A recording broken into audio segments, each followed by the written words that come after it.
Okay, good afternoon. Welcome. For those of you who are not usually at Harvard University, welcome to Harvard University. My name is Sven Beckert, and I'm delighted to be able to welcome you here today as in my role as the co-chair of the program on the study of capitalism, as the co-chair of the initiative on global history, as well as the co-convener of the Charles Warren Center's workshop on the history of American capitalism. I would also like to welcome you in the name of the co-organizers of today's events, which is Charles Mayer of the Harvard History Department, Kenneth Mack of the Harvard Law School, and Michael Sakim, who is currently at the Charles Warren Center. It is great to see all of you here tonight, or this afternoon, but I'm particularly honored to be able to welcome Vice Chancellor Hilary Beckles as our speaker here this afternoon. Formally speaking, this event is a joint session of two workshops here at Harvard University, one of them on the history of capitalism and the other one on the history of on global history. The former workshop, the one on capitalism, focuses on disentangling the long history of capitalism and tries to infuse a historical perspective into our thinking about capitalism. The latter workshop focuses on new ways of studying history that leaves behind our attachment to national histories and instead tries to look at history through a global lens. It is obvious that few themes are more suitable to both these conversations than the study of the history of slavery. Atlantic slavery has played an important part in the vast economic expansion that took place in the Atlantic basin since the 16th century. Indeed, slavery has been crucial to the unfolding of global capitalism, and no history of capitalism can ever be complete without accounting for the enslavement of millions of Africans in the New World. At the same time, the history of that enslavement is unfolding of capitalism, and slavery is clearly a global history. It connects Africa, Europe, and the Americas, and it is almost impossible to understand much about slavery without taking into view these various places and the diverse groups of actors within them. Today's speaker, Sir Hilary, has been at the forefront of invigorating both of these discussions. His work has charted in great detail the contributions of Atlantic slavery to the development of North Atlantic economies, and his writings have avoided narrow national perspectives and taken the Atlantic world as a whole into view. His writings have also been infused with great ethical and political energy, insisting, as he does, that history is not just about the past, but also about our present and very much about our futures. Even though Sir Hilary has assumed many important positions in academia and in politics, I like to think of him first and foremost as a historian whose voice joins a long line of distinguished thinkers such as Eric Williams, W.E.B. Du Bois, Walter Rodney, and Eric Hobsbawm. A committed activist for social justice, Sir Hilary is among the most distinguished intellectuals in the Caribbean and a prolific scholar. Educated at the University of Hull in the United Kingdom, he holds a doctorate from the Department of Economic and Social History. Sir Hilary began his academic career at the University of the West Indies as a senior lecturer in 1979. Named a senior research fellow at the London-based Institute of Commonwealth Studies in 1986, he served as chair of the history department at the University of the West Indies and later as a dean of the Faculty of Humanities. At age 37, he was granted a personal professorship, becoming the youngest appointment in the university's history. Since last year, Sir Hilary also serves as the Vice Chancellor of the University of the West Indies, or what we would call here the President of the University. Sir Hilary authored many renowned books, including Britain's Black Debt, Reparations for Caribbean Slavery and Native Genocide, which was published in 2012, A History of Barbados from Amerindian Settlement to Caribbean Single Market in 2006, and Liberties Lost, the Indigenous Caribbean and the Slave System in 2004. He also edited 2 volumes on the development of West Indian cricket, which were published in 1999, and he's the editor of the 9th volume of UNESCO's General History of Africa series, which he conceptualized around the theme of global history. Sir Hilary's scholarly work has always combined, Sir Hilary has always combined his scholarly work with political engagement. In 2001, he headed the Barbados delegation to the World Conference Against Racism, and he has been vice president of the International Task Force for UNESCO's Slave Route Project, a consultant for UNESCO's Cities for Peace, and a member of the UN Secretary General's Scientific Advisory Board. He's also a keen cricket fan and has had long-standing involvement with West Indian cricket, not least as the director of the West Indies Cricket World Cup, which took place in 2005 and 2007, and is a member of the West Indian Cricket Board. Sir Hilary, in 2007, was made a Knight of St. Andrew, the highest honor of the Order of Barbados, for his contributions to higher education, the arts, and sports. And perhaps less well known is the fact that Sir Hilary also is an accomplished playwright with 6 plays staged to popular acclaim.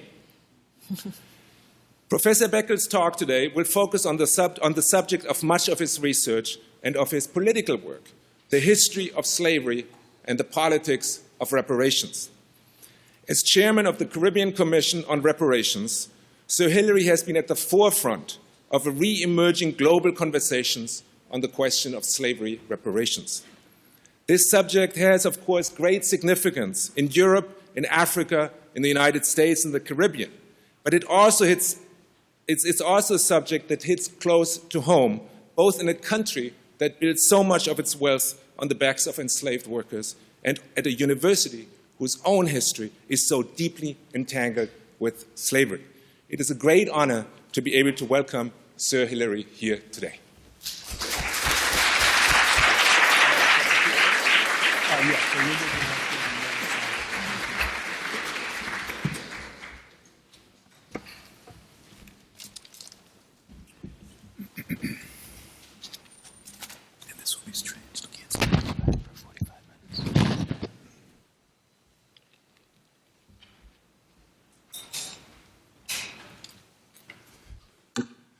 Thank you so much, Master of Ceremonies, for your very generous introduction, and good afternoon, everyone. It is for me an honor and a privilege to be here with you to have this conversation. This is not a lecture. This is what we call in the Caribbean a little old talk. And that is what it's going to be. And it really, really is truly a privilege and an honor to be here with you. We are fortunate to be living in times of great transformation. We have seen in the last decade or so tremendous global changes, most of them, I believe, for the good, not all for the better, but we are living in times of change and transformation. We are all hopeful that the world will evolve into a much better place for our children and our grandchildren. And in this regard, my own contribution to this reparatory global discourse is to that objective.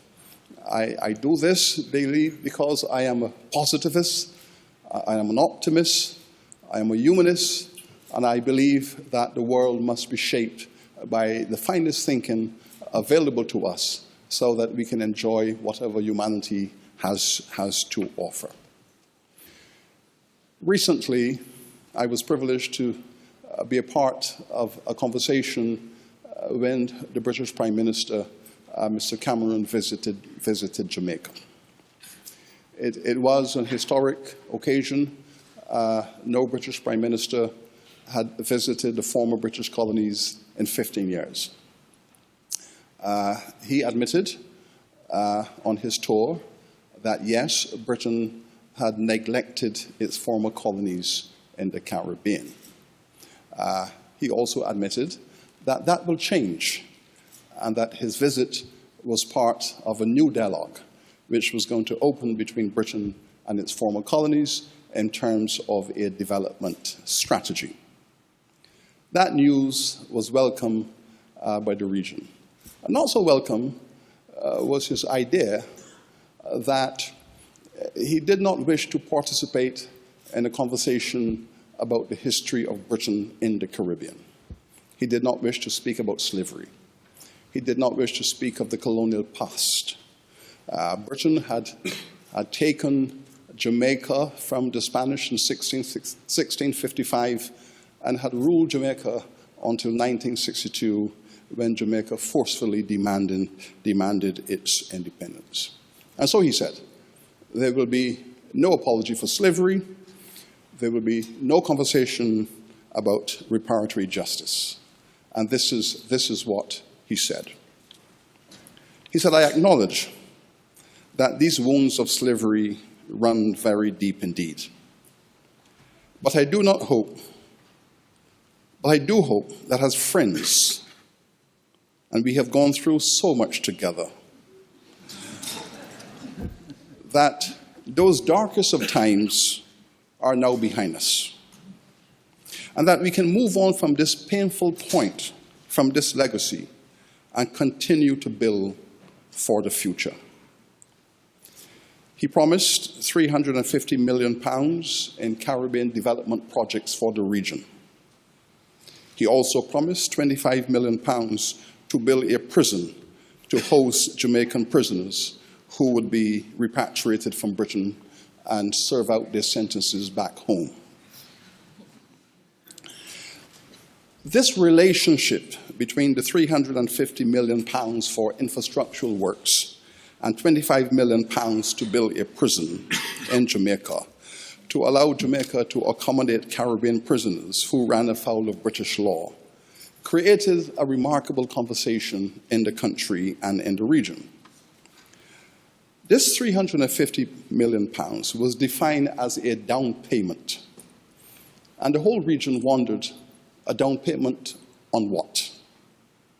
The significance of it, though, was that Mr. Cameron, who is 6 generations removed from his ancestor Sir James Duff, who had received £2 million in contemporary money for the 202 slaves he owned in Jamaica, and the legacy of that massive compensation for slavery has passed on to the Prime Minister. The question is, if we are going to move on, can we move on without the £2 million that his ancestors had received back then for the 202 Jamaican slaves that they had owned? Admittedly, Jamaica was the Caribbean's largest slave market. The British imported into Jamaica 1.3 million Africans. At the end of slavery in 1838, there were 300,000 remaining. The question has to be asked then, how do you reduce 1.3 million people to 300,000 after 200 years? Less than 25% survival. Slavery in Jamaica was genocidal. We understand then that when we speak of slavery in the context of Jamaica, in the aftermath of Mr. Cameron's speech, we are speaking also about the genocide on that island. 3 months earlier, the French president, Mr. Hollande, had also visited a Caribbean colony in Guadeloupe. He too said there will be no apology for slavery and there will be no reparations. But he was in Guadeloupe to open a multi-million euro museum dedicated to slavery as a gift from the people of France, so that the African community in the French islands could see the horror of slavery displayed in their museum. He went on to add that France owes the people of the Caribbean a debt of gratitude. But this gratitude would not be expressed in either an apology or in any form of reparatory justice. All of this came against the background of what had transpired in 2001, when President Aristide of Haiti demanded the return of the 150 million francs that France had insisted that Haiti pay for their own self-liberation. You may recall that Haiti had fought a war of liberation, declared their independence on the 1st of January 1804. The Haitians were the first people on this planet to give Napoleon Bonaparte a whipping. And in return for this whipping, France insists that if the Haitians wish to be recognized as an independent nation state, they will have to pay compensation to their former enslavers. 1825, the Haitians are celebrating the 21st anniversary of their independence. France had refused to recognize Haiti as an independent nation. All the slave-owning nations of the Western world, Britain, Spain, Portugal, Holland, Norway, Sweden, Denmark, the United States, all said they will not recognize Haiti until the French recognize Haiti. The French said, if you want recognition, you pay for it. The Haitian people in 1825 had therefore a decision to make on their 21st anniversary. There were parties in Port-au-Prince, but there were also French gunboats in the harbor. The Haitian cabinet met and agreed that they wished to be reinserted into the international community, and this reinsertion would cost them 150 million francs, which is 21 billion US dollars in contemporary money. This money was paid, agreed to be paid, and was paid to the French government over 100 years. This extraction of economic value out of Haiti in the first 100 years of its nationhood crippled that nation.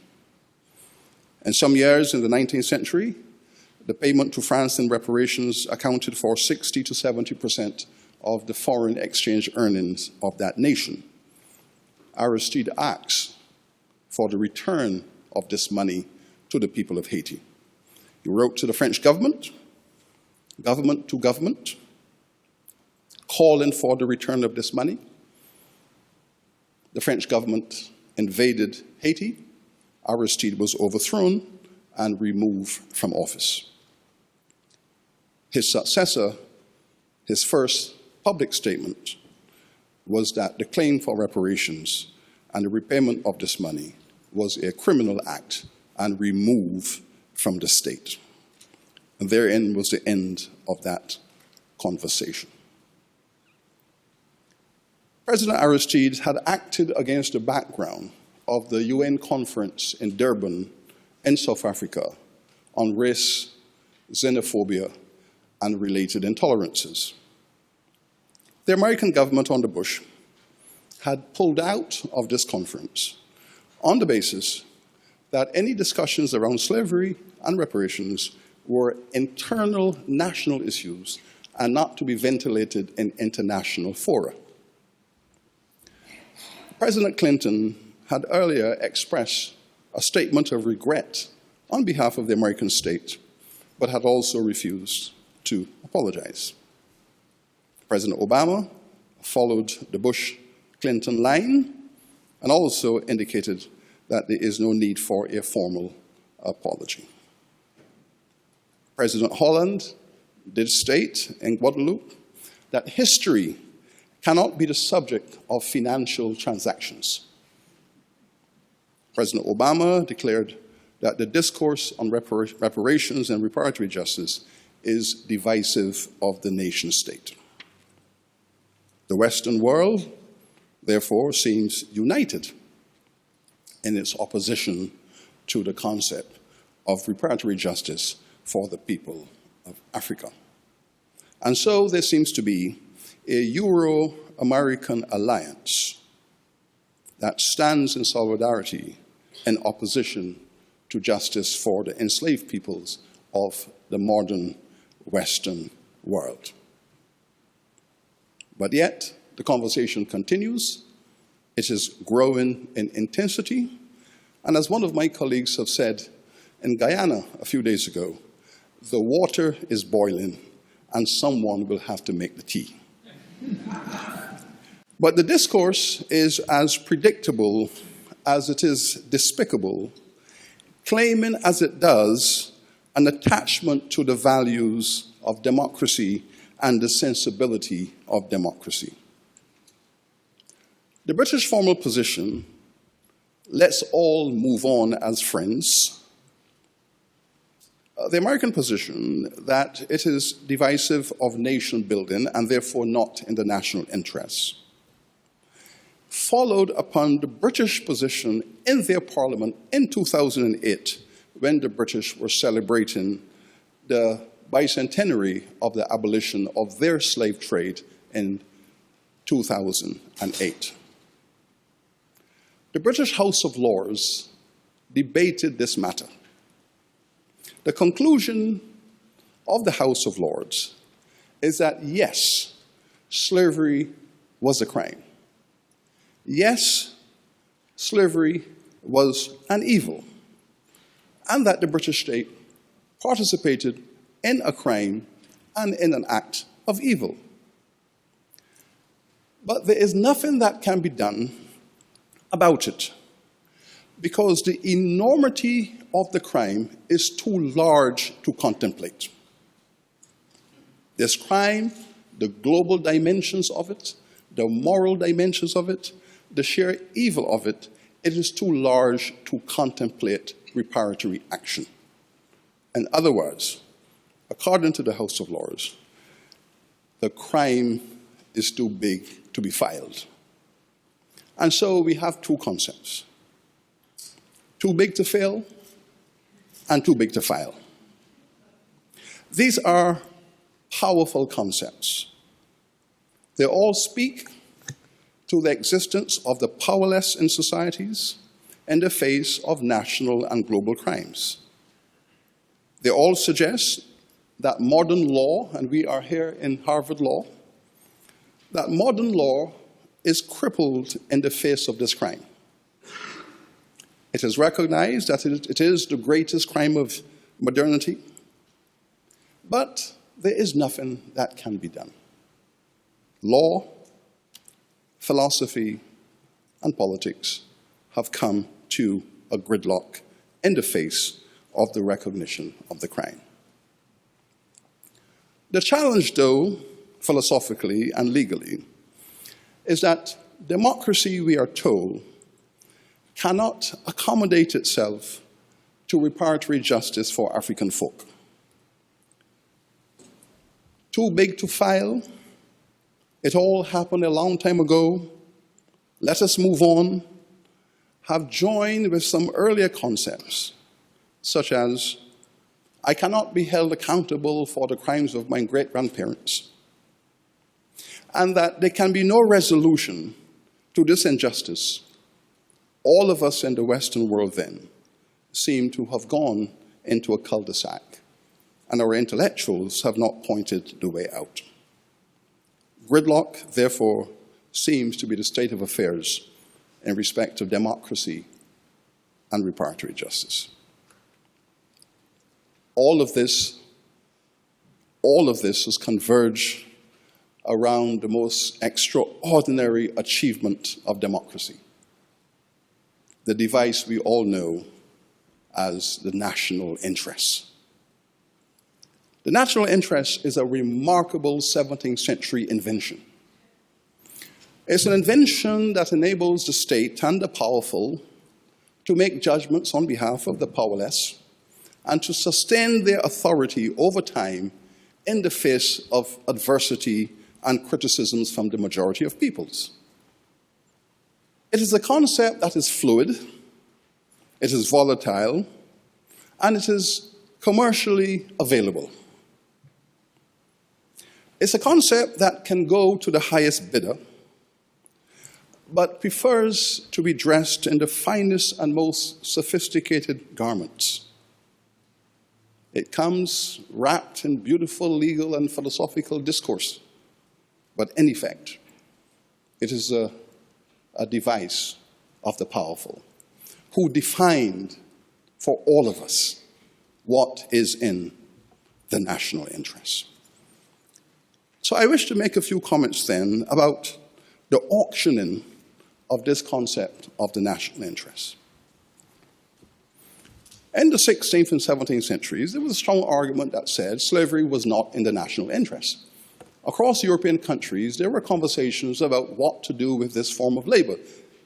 In most countries of Europe, and also in the early years of the colonies of this country, there was a formulation about slavery as not in the national interest.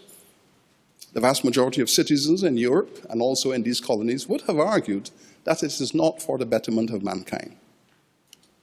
We see a change in this concept in the middle of the 17th century when slavery is emerging as a replacement for white indentured servitude.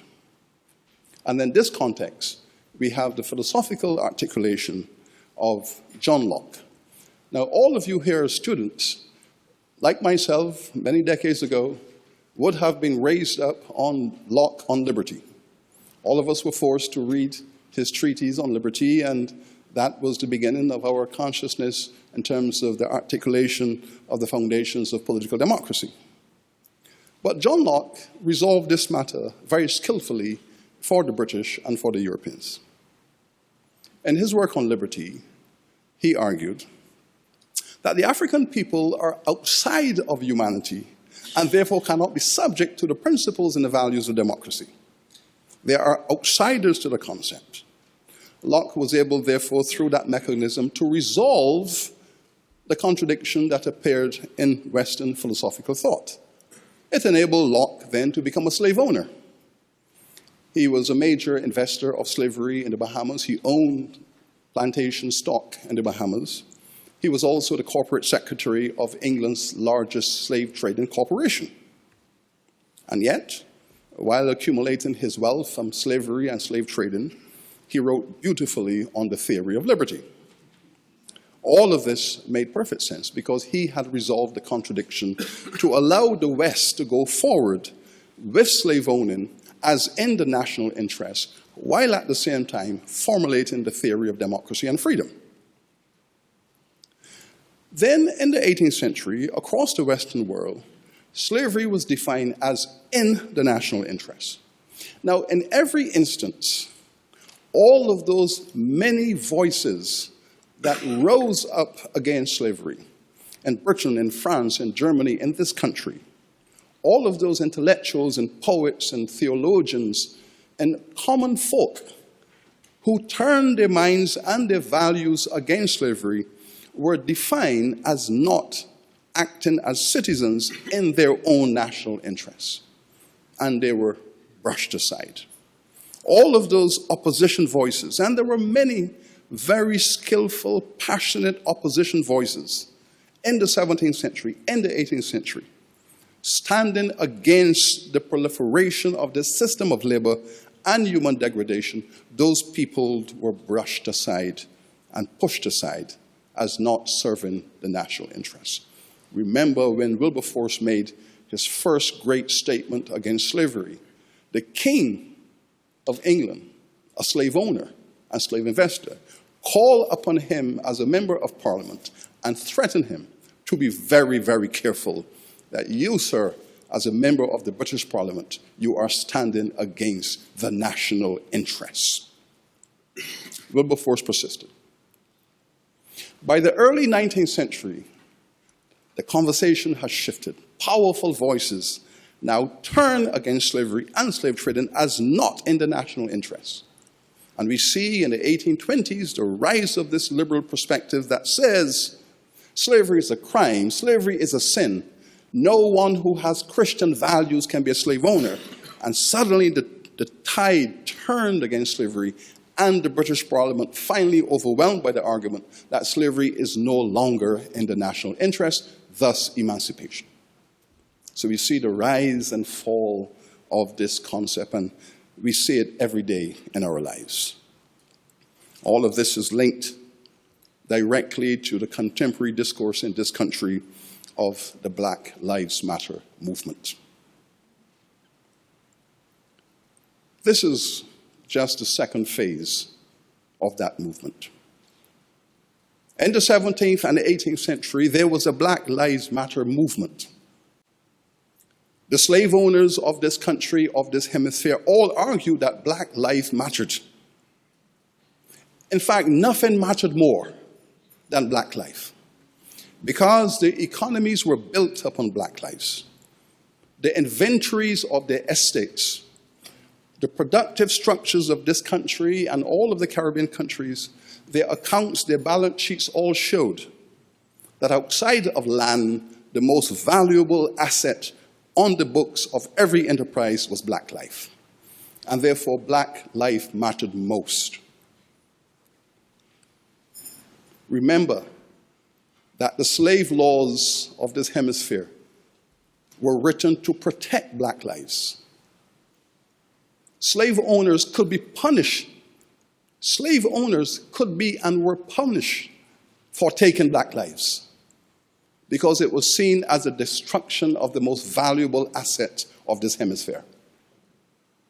The most valuable productive asset of this hemisphere was black life, and slave owners could be punished for taking black life. In the Caribbean colonies, you could be punished 15 pounds sterling for taking a black life, even though you were the owner of that black life. It was with emancipation. It was with emancipation across the hemisphere when the black life reduced in its economic significance to white enterprises, where black life no longer mattered as much financially, that there was this wanton taking of black life. The state and the law no longer protected black life. Those who took black life went unpunished. And therein lies the contradiction, that you could take black life 100 years earlier and pay a heavy price. And now you can take black life and don't pay that price. I am currently writing a manuscript on the strategies of taking black lives. I'm writing a book on the subject, Methods of Punishing Black Folks. And so far, I have identified over 1,800 ways to kill black people. The classical things that you know, the boiling in oil, the hanging, the lynching, the dismemberment, those were just the tip of the iceberg. I have an inventory of over 1,800 methods and means that were used to take black life in this country and in this hemisphere. It became a work of art to devise new ways, new and creative ways to punish and to kill black people. I wish to tell you two small stories before I go any further. In 2008, I was invited by my alma mater, the University of Hull, a university built around the legacy of the great William Wilberforce, humanitarian and justice advocate, to establish an institution for justice in his name. I was honored to do so, and I agreed. There would be a formal ceremony at the Prime Minister's residence at 10 Downing Street. And we would be hosted by Mrs. Blair, the First Lady of Britain. And I was asked to make a few comments after that formal dinner. It was agreed that the institution will be called the Wilberforce Institute for the Study of Slavery and Emancipation. The acronym being WISE. WISE is now a well-established institution in British academia. In my after-dinner speech, I thought how much better it would be for the future for the younger generation of scholars, for younger generations of students, if such an important institution would not be called the Wilberforce Institution for the Study of Slavery, Emancipation, and Reparations, in which case the acronym would be WISER. I was asked politely if it was my intention to undermine British policy.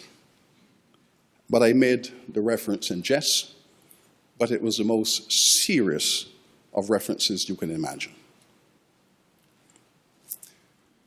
Then last year, we had the most extraordinary visit to our University of the West Indies. I had just been appointed Vice-Chancellor of the University of the West Indies. As you know, we have 3 campuses: Barbados, Jamaica, Trinidad. We have an open campus. We are a university of 65,000 students, the largest regional federal university in the West Indies. And we had the honor and the pleasure of hosting President Obama. It was the most extraordinary event. I had the honor of shaking his hand and welcoming him to our university. But in the midst of that welcome, I was so aware that our campus in Jamaica, built on a slave plantation, that our ancestors who had worked on that slave plantation for all of these centuries, our ancestors who had been buried on the campus, and recently we were involved in the building of a new medical faculty. And while the construction was going on, the foundation was being dug, up came these bones from the foundation where the medical faculty was going to emerge. We had no idea that we were excavating the slave cemetery of the plantation. We stopped production, did the needful things, the ceremonial things, and so on. And while my mind was engaged in all of that, I was welcoming our esteemed president. And in my spirit, I felt that there was a connection between all of this. I felt a sense that there was a connection between this history and the present, the fact that our ancestors' bones were being dug up as the president was coming to our campus. It was a most extraordinary sensation. And for that reason, that moment will always resonate with me, that visit of Mr. Obama, our ancestors' bones spoke to us, unearthed and spoke to us, and that there was a message for Mr. Obama. I will speak to that message later on. And so we recognize that I am now the Vice-Chancellor of a university with 3 campuses, and each campus is built on a slave plantation. I came from Barbados, where I was the principal or the provost of a campus. And one of the last things I did before I gave up that position was to honor the memory of those enslaved Africans who had worked on that land before the campus was built. We have a monument on the campus called Quaw's Quest in honor of a gentleman called Quaw. Quaw was just 3 years old when he was brought to Barbados as a slave, aboard a slave ship. His parents had been murdered in a slave raid on his village. The child was thrown onto the slave ship and brought to Barbados. Quaw is bought by a gentleman who too has a 3-year-old child. And he bought Quo as a present, as a toy for his son. They grew together. Quo's genius was recognized by his owners. They found that he had, as a child, a phenomenal intellect. Taught himself to read, to write.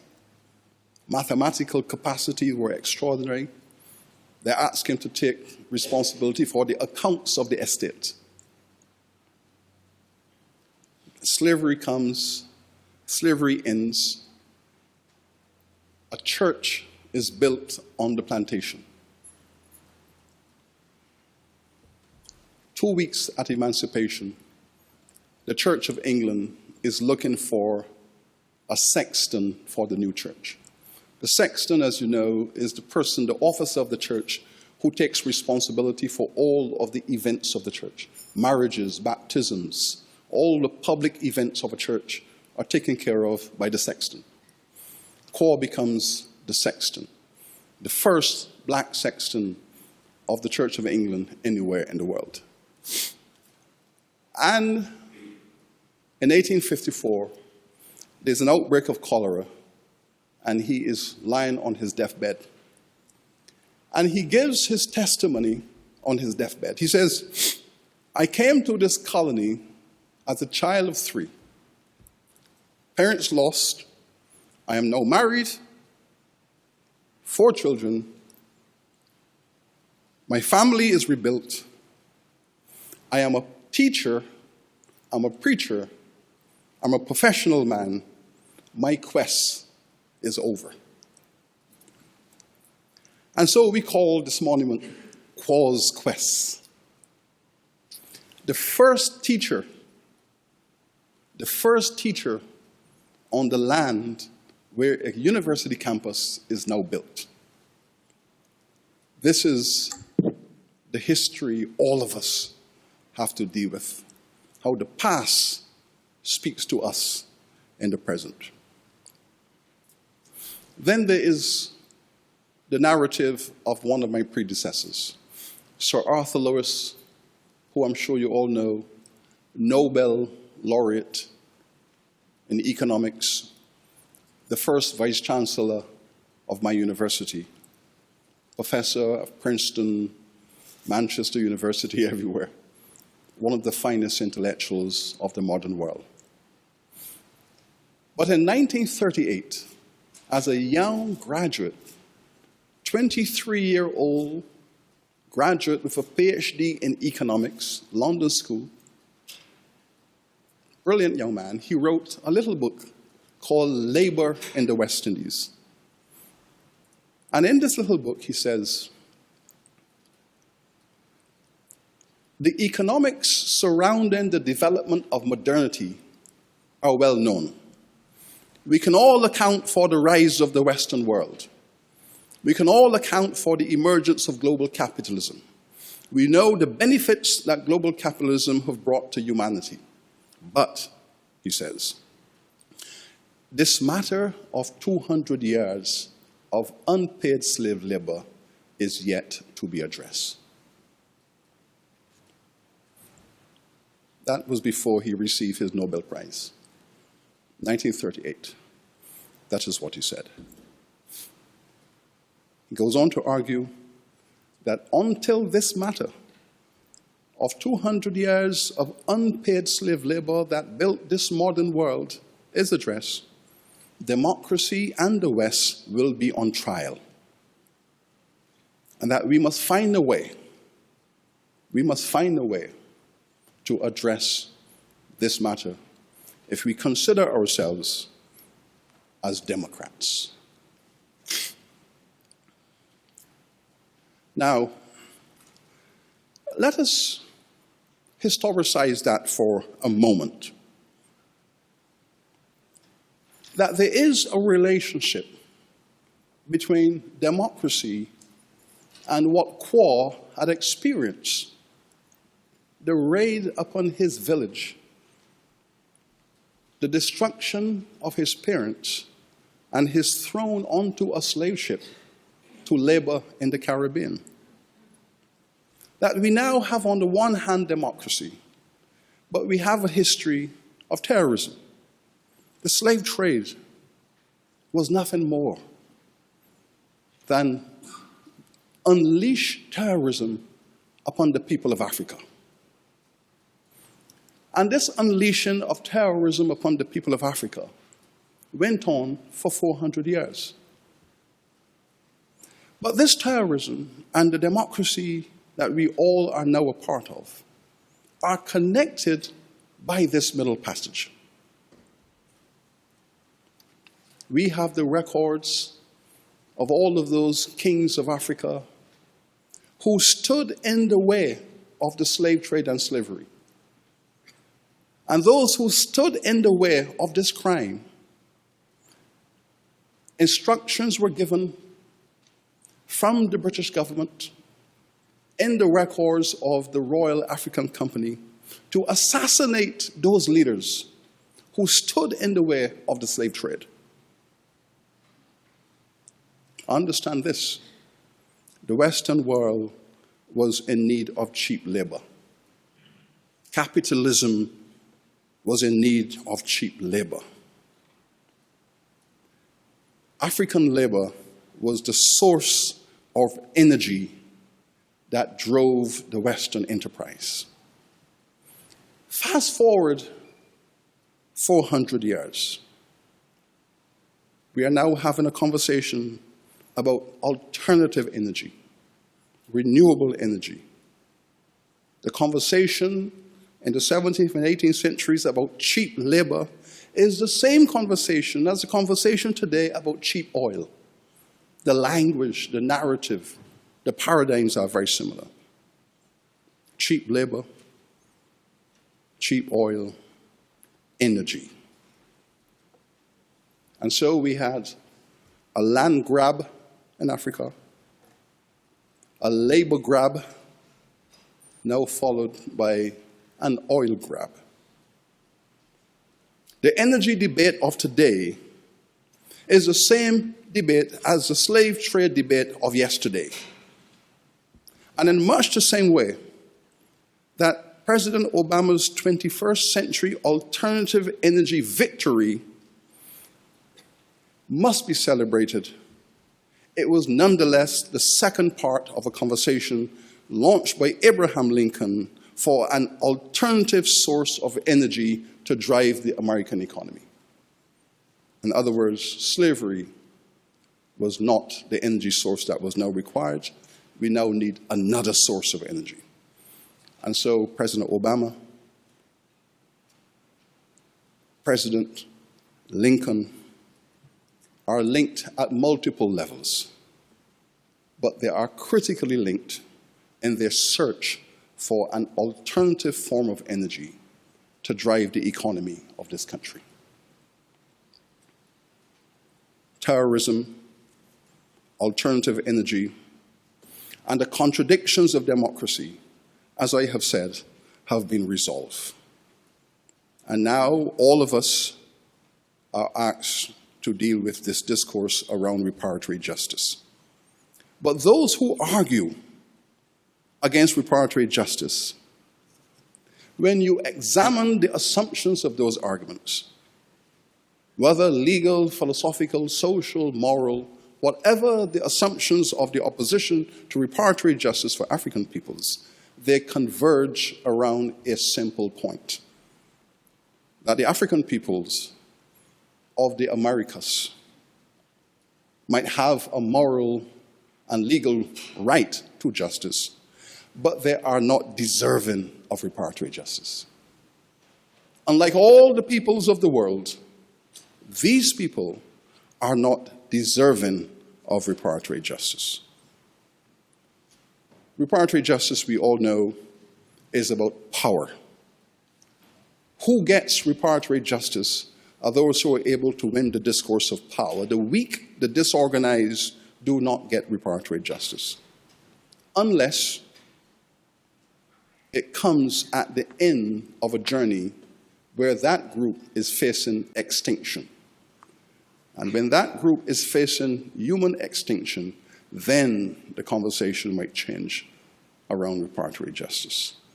We have seen this in the context of indigenous people on the verge of decimation being the subject of reparatory justice. The Caribbean has now thrown itself into the vanguard of this process. All of the governments of the Caribbean met in summit, examined the historical details of this case, and have agreed that the powers of Europe, the slave-owning nations of Europe, that they all have a case to answer. CARICOM, the Community of the Caribbean, has therefore broken ranks with Europe and America. The Caribbean governments have broken the gridlock. The Caribbean governments have determined that the future of democracy has no integrity without a discourse of reparatory justice. And why? Because this is the final stage in the evolution of our democracy. For 300 years, for 500 years, the indigenous peoples, the African peoples fought to remove genocide and slavery from our culture, our civilization. They fought against it. They were in the vanguard of all those democratic sensibilities we speak about, justice, equality, freedom. They fought. After 300 years, we were finally able to uproot slavery from our world, chattel slavery. What the enslaved of the Caribbean describe as the barbarity time. That's how the former slaves used to refer to slavery, as the barbarity time, the time when barbarity descended upon the world. Barbarity. Then it took another 150 years of struggle to get the right to vote, to walk the streets, to live in communities. After 300 years of fighting against slavery, another 150 years of fighting for the right to vote, for civil rights, social justice. Finally, we are in this stage now, final stage, where we are talking about reparatory justice for this history. This is where we are. This is not going to go away. This is not going to be brushed under the carpet. This is going to be the world's most powerful and evolving political movement in this 21st century. All over the world, where these crimes have been committed, citizens are going to be rising up and calling for justice. It is a turning point in our culture of the world. It is the beginning of a new dispensation. It is not about retribution and anger. It's about atonement. It's about the building of bridges across lines of moral justice. And I am in full agreement with the Pope, who said this is not a time to be building walls. This is a time to be building bridges. Because we all know what a bridge is. A bridge is just a wall turned the right way up. That's all it is. Or the right way down, as you might wish to imagine. And so we are into building bridges. Bridges across cultures, civilizations, bridges with an objective of world peace. The CARICOM governments have taken that bold step, and they have established a commission of inquiry to carry out the necessary work to formulate a strategy of reparatory justice to move these societies forward. They have approved what is now called the CARICOM 10-point plan, the 10 issues around reparatory justice.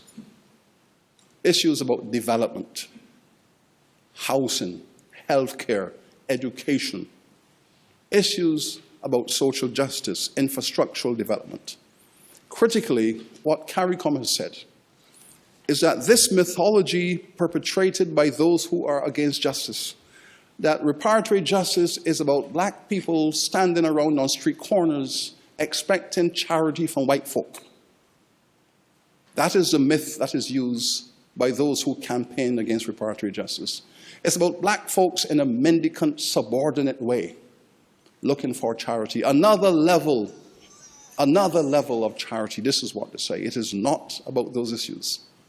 I am the chairman of the CARICOM Reparations Commission. I am not and will never be a part of that kind of discourse.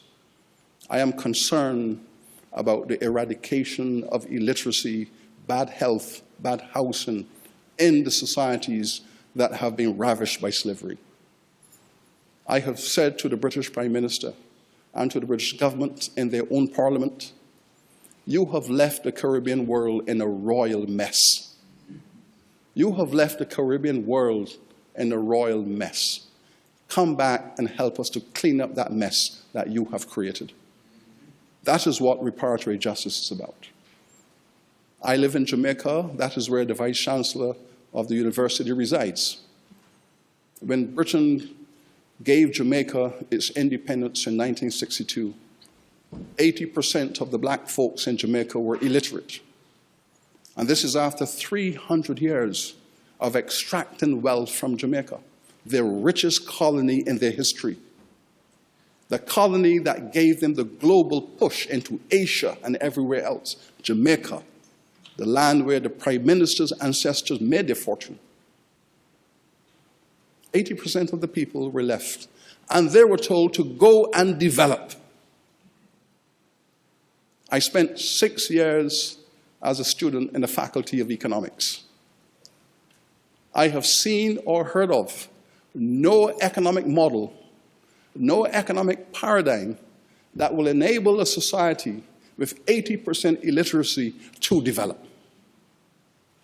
The people of Jamaica, nonetheless, have done very well to convert that mess they have inherited from the British government into a sustainable nation state, and they must be congratulated.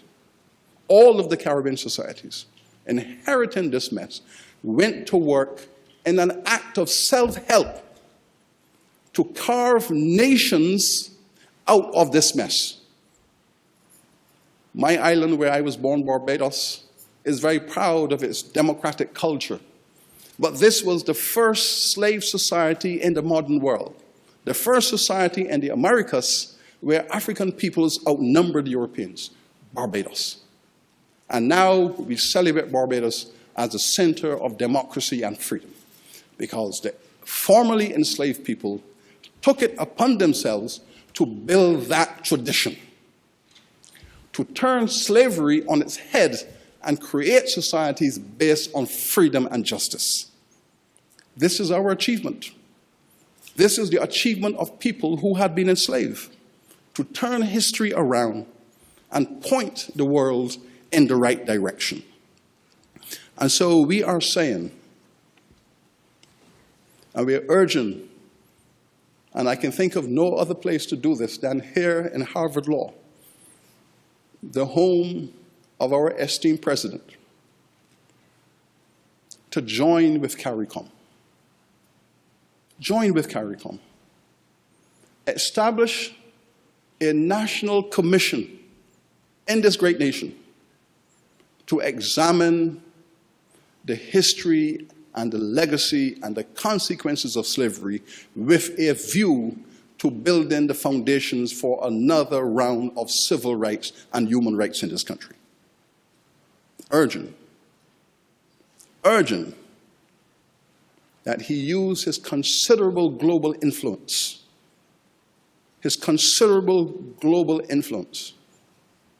to help to shape this 21st century around reparatory justice.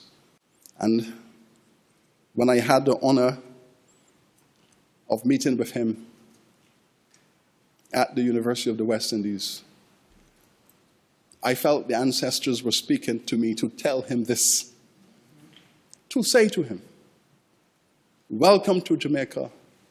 Welcome to a slave plantation where we have built a university. We are proud of your achievements as a great leader. But your ancestors are asking you to do one final thing. They are crying out from the graves for reparatory justice. And let me say this. How many of you have seen President Obama singing Al Green at the Apollo Theater? On his visit to Jamaica, he said he grew up under the influence of the remarkable music of Bob Marley. Well, I'm going to sing a little Bob Marley for the president. Old pirates, yes, they rob I, took I on the merchant ships. Redemption song. Redemption song for the president, who we are asking to take this one final step. For Bob Marley, for all of us who are committed to reparatory justice. We celebrate what he has done for the people of Cuba. We celebrate the opening he has given for the people of Cuba. Reparatory justice will mean, in this country, in the Caribbean, that no child will be able to say, I can't breathe. No child will say, I can't breathe in this civilization, in this land, in this country. Therefore, on the next occasion that I'm invited to this distinguished university, I hope it will be to participate in the open ceremony of the Obama Center for Reparatory Justice at Harvard University.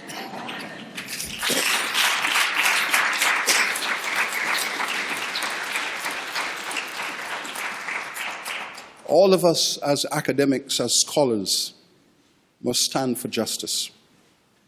We give solidarity to students in this university and all universities around the world who are standing up and demanding that their university environments be ethical environments. I have just visited Oxford University just 2 weeks ago and had the great honor and privilege of addressing faculty and students at that university, now appointing its first vice-chancellor, who is female, after 700 years.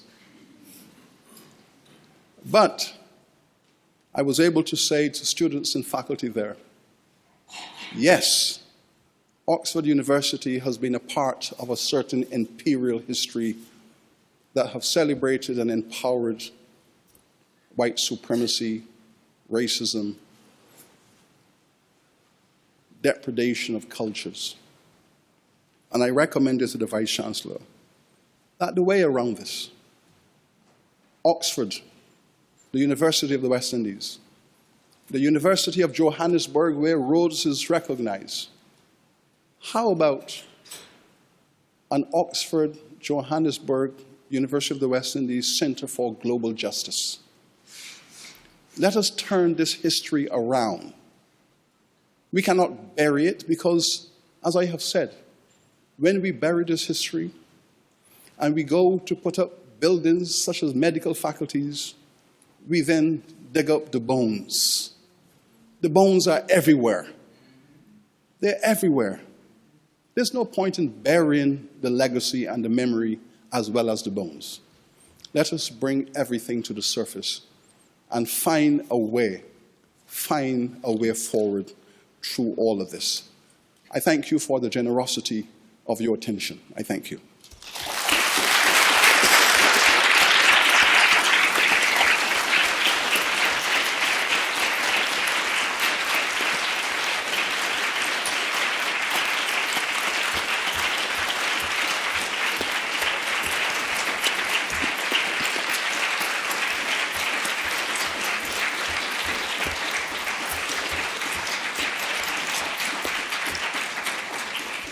Thank you so much, Sir Hilary, for this very moving talk, which, among other things, has shown how relevant the study of history is to our contemporary dilemmas and to our contemporary politics.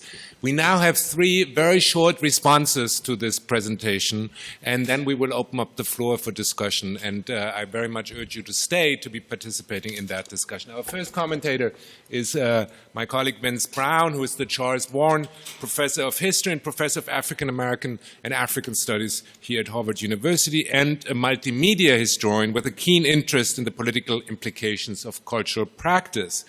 He directs the History Design Studio here at Harvard, and he teaches courses in Atlantic history, in African diaspora studies, and the history of slavery. He's best known as the author of The Reaper's Garden, Death and Power in the World of Atlantic Slavery, and he's currently writing a book about African diasporic warfare in the Americas. Vince.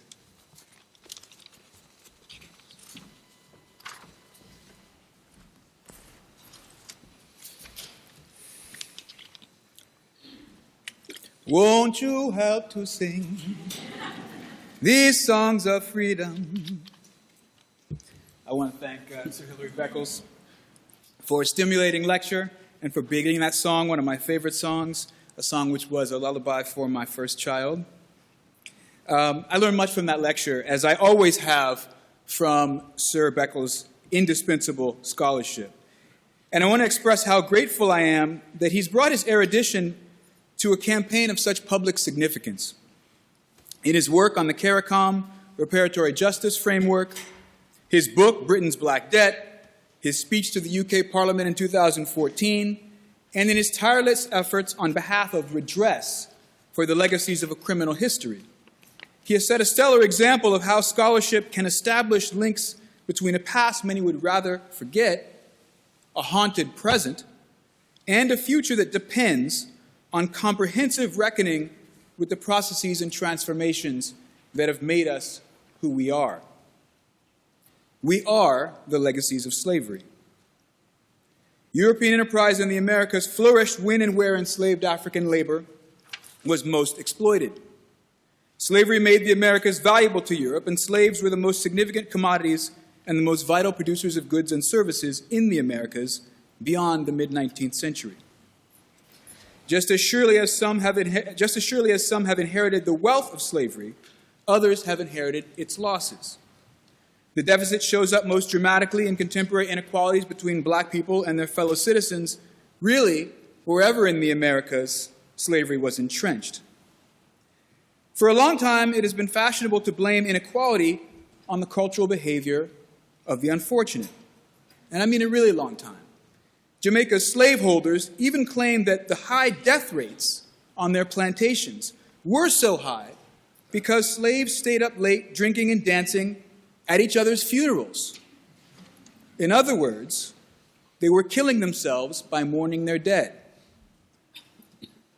Perhaps it's time to think differently about heritage, less about cultural inheritance than as accumulation of privileges and disadvantages over time.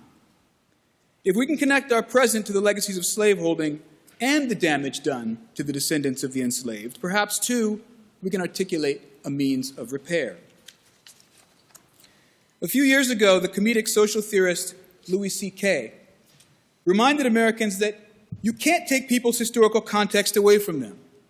White people always want to say, "Come on, it wasn't us," like they want black people to forget everything. But the days of slavery in the U.S. were just 150 years ago. That's 2 75-year-old ladies living and dying back to back. That's how recently you could buy a guy. In another illuminating bit, the comic raised a more general concern. Maybe every incredible human achievement in history was done with slaves. How did they build those pyramids? They just threw human death and suffering at them until they were finished. How did we traverse the nation with a railroad so quickly? We just threw Chinese people into caves and blew them up, and we didn't care what happened to them. There's no end to what you can do when you don't care about particular people.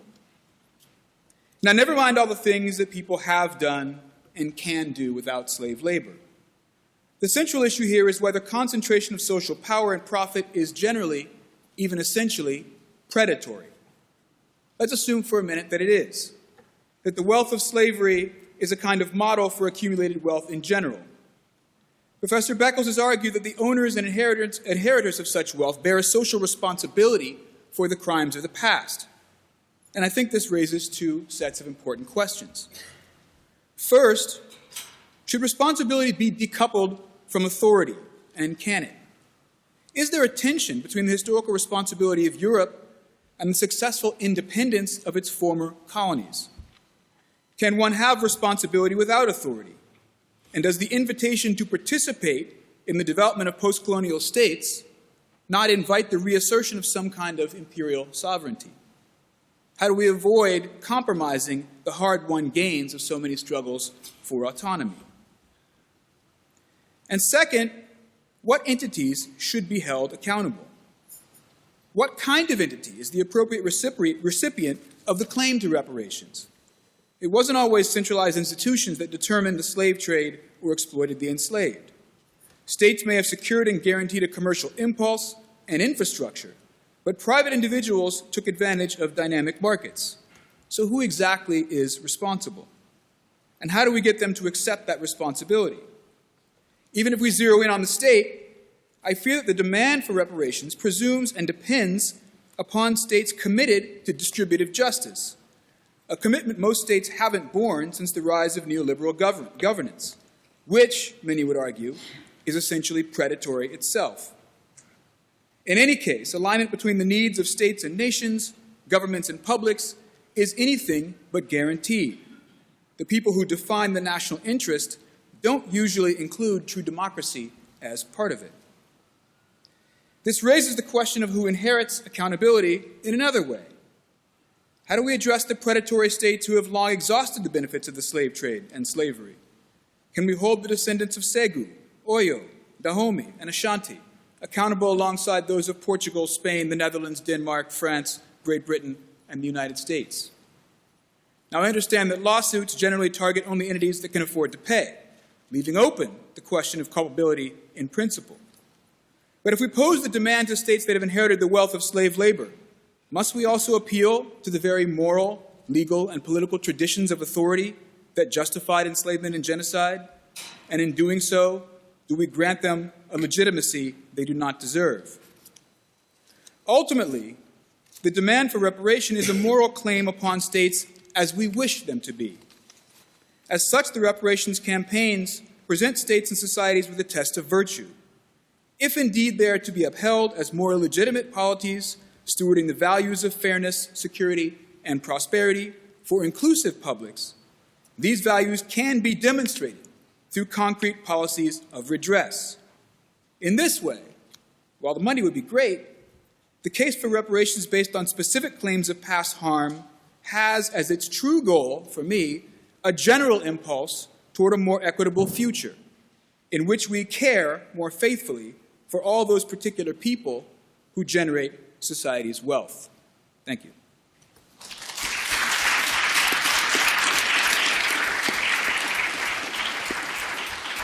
Thank you, Vince. Our next speaker is going to be Annette Gordon-Reed, who is the Carol Pforzheimer Professor at the Radcliffe Institute for Advanced Studies here at Harvard, the Charles Warren Professor of American Legal History at Harvard Law School, and a Professor of History also here at Harvard University. Professor Gordon-Reed has published widely on the history of slavery and race in the United States and is best known for her 1997 book, Thomas Jefferson and Sally Hemings, An American Controversy, and her 2008 Hemings of Monticello, An American Family, for which she won the 2008 National Book Award and the 2009 Pulitzer Prize in History. Annette.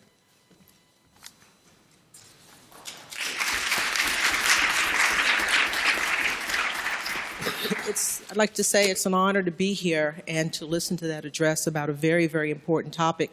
Naturally, my mind went to the United States when I found that when I was asked to participate in this, and the situation here, as opposed to the situation that the Vice Chancellor was describing. Very many things that are the same, but some things that are quite different.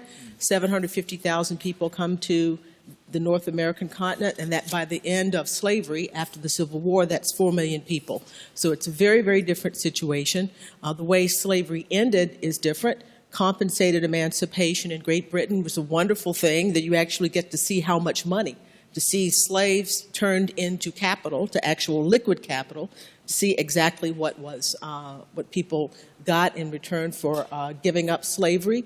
I was in England last year, and the Prime Minister's family, there was much talk about the Prime Minister's family and his origins and the origins of their wealth in slavery. Benedict Cumberbatch, the popular actor, whose family owned slaves in the Caribbean as well. Much talk about that. And comparing that to the United States, where for many Americans, the notion of slavery is sort of an amorphous thing, some idea of plantation owners, maybe a few famous people who owned slaves, but not thinking about it in a monetary way. And I think this has been the great value of the discussion of reparations. One of the, up to this point, is to make people understand that slavery was not just a system of holding people in bondage. It was holding people in bondage for a purpose, and that was to make money off of their bodies. And that's an important realization that Americans have to come to. So we have the end of slavery after the Civil War. Then we have Reconstruction, a period of great promise where laws are passed. And the Vice Chancellor talked about law and some of the limitations of law. But law was passed that were supposed to bring African-American people into citizenship, 13th, 14th, and 15th Amendment. And we know how that went. A period afterwards where the Supreme Court, in retrenchment, basically vitiated the goals of those particular amendments. An astonishing moment when there were actually people who thought that they could do this, whites who actually thought that they could bring blacks into citizenship. And we understand that the South was recalcitrant. So we have basically another 100 years of virtual slavery for many African Americans, trapped in debt peonage, unable to vote, fighting for their civil rights. And at the core of this was something the Vice Chancellor mentioned when he talks about democracy as a value in the Western world. The other thing that's a value in the Western world, and you have to say it, and we like to use the word value in describing this, is white supremacy. And this is the thing that we have not gotten over yet. It is, to my mind, a substantial barrier to people understanding what is at stake here. I think it's wonderful, the idea of having a commission. I think we have to keep talking about this and keep pressing on the question. But to my mind, that reality is something that is clear and present today and was allowed the slave trade to go and to allow people to feel that if you're going to give money for slavery, you give it to the people who were white and not the people who were black who suffered under slavery. During the period after all of this, we have legalized Jim Crow. We have arms of the government who participate in discrimination against African Americans, the Tulsa riots, all the kinds of things that we know about, people within living memory. The problem with slavery here, as we were talking in the law school, reparations for slavery that people cite as well, when you say that it's too big a crime, it's also this question of who has standing to bring these claims, who has been injured, who today has been, that's the way, the structure of the law, the way the law works today. But for the things that have happened in the 20th century, there are people who are still alive who suffered under the rubric of the many legacies of slavery, white supremacy that kept black people as second-class citizens. And thinking practically about this, I would prefer to see, as a start, thinking of those particular things, thinking of the things that happened recently, the way black people were done out of the capacity to buy homes, create wealth, all of those kinds of things that happened recently, that there are people in living memory who are alive, who could meet a standing requirement, who could sort of overcome this notion that people are hurt that we don't know about and who did the harm. We can figure these things out. As a starting point, I think we need to start with the modern legacies of slavery that have crippled the African-American community and continue to cripple the African-American community. There's no question of the debt that's owed. There's no question that slavery was an abomination and blighted the lives of a million people and was a form of genocide. There's no question about that. We have to keep this in the forefront. The commission that the Vice Chancellor talked about is something that I think is very, very important. But I think that there are concrete things that could be done as a start and maybe work our way backwards. We tend to think of starting with slavery and work our way up, but work our way backward from the modern things that were done to create second-class citizenship, maintain second-class citizenship for African Americans, and go back to the source of where all this is. And this notion of white supremacy, that was, discuss this, and there's sort of an origins debate. Did slavery cause racism, or did racism allow people to hold people as slaves? We'll never probably, I have my own views about that. We may never come to a conclusion, but there's no question that this is at the heart of what is going on, and has been at the heart of the way that African American people have been kept out of citizenship in the United States and citizenship in the world.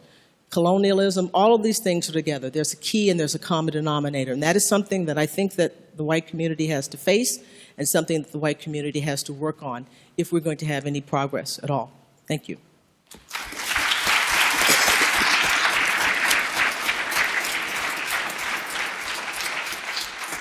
Thank you, Annette. Thank you. Our next and last speaker is going to be Kenneth Mack, who is the Lawrence Biele Professor of Law and a Professor of History here at Harvard University. He's the co-teacher of the seminar of which this is a meeting here, the seminar on the history of capitalism in the Americas. And he's also the co-faculty leader of the Harvard Law School program on law and history. Professor Mack's research and teaching have focused on American legal and constitutional history, with a particular emphasis on race relations, politics, and economic life. And his 2012 book, Representing Race, The Creation of the Civil Rights Lawyer, was selected as the top 50 non-fiction books of the year by the Washington Post, and also was a festival selection of the National Book Festival, and won many other prizes. And currently, Professor Mack is working on a book that examines the social and political history of race and political economy in the United States after 1975. Ken.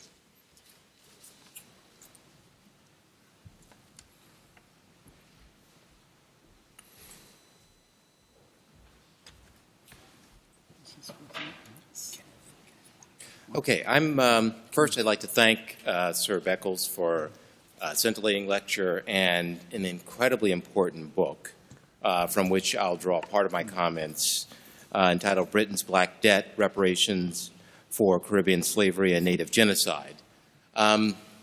Professor Beckles makes a bunch of different points in the book and in his talk, and I thought I'd just use maybe just 5 minutes, so bear with me, to bring out some of the points and talk just about how they relate to the question that's on many of our minds about slavery and the memory of slavery and reparations of slavery within the United States.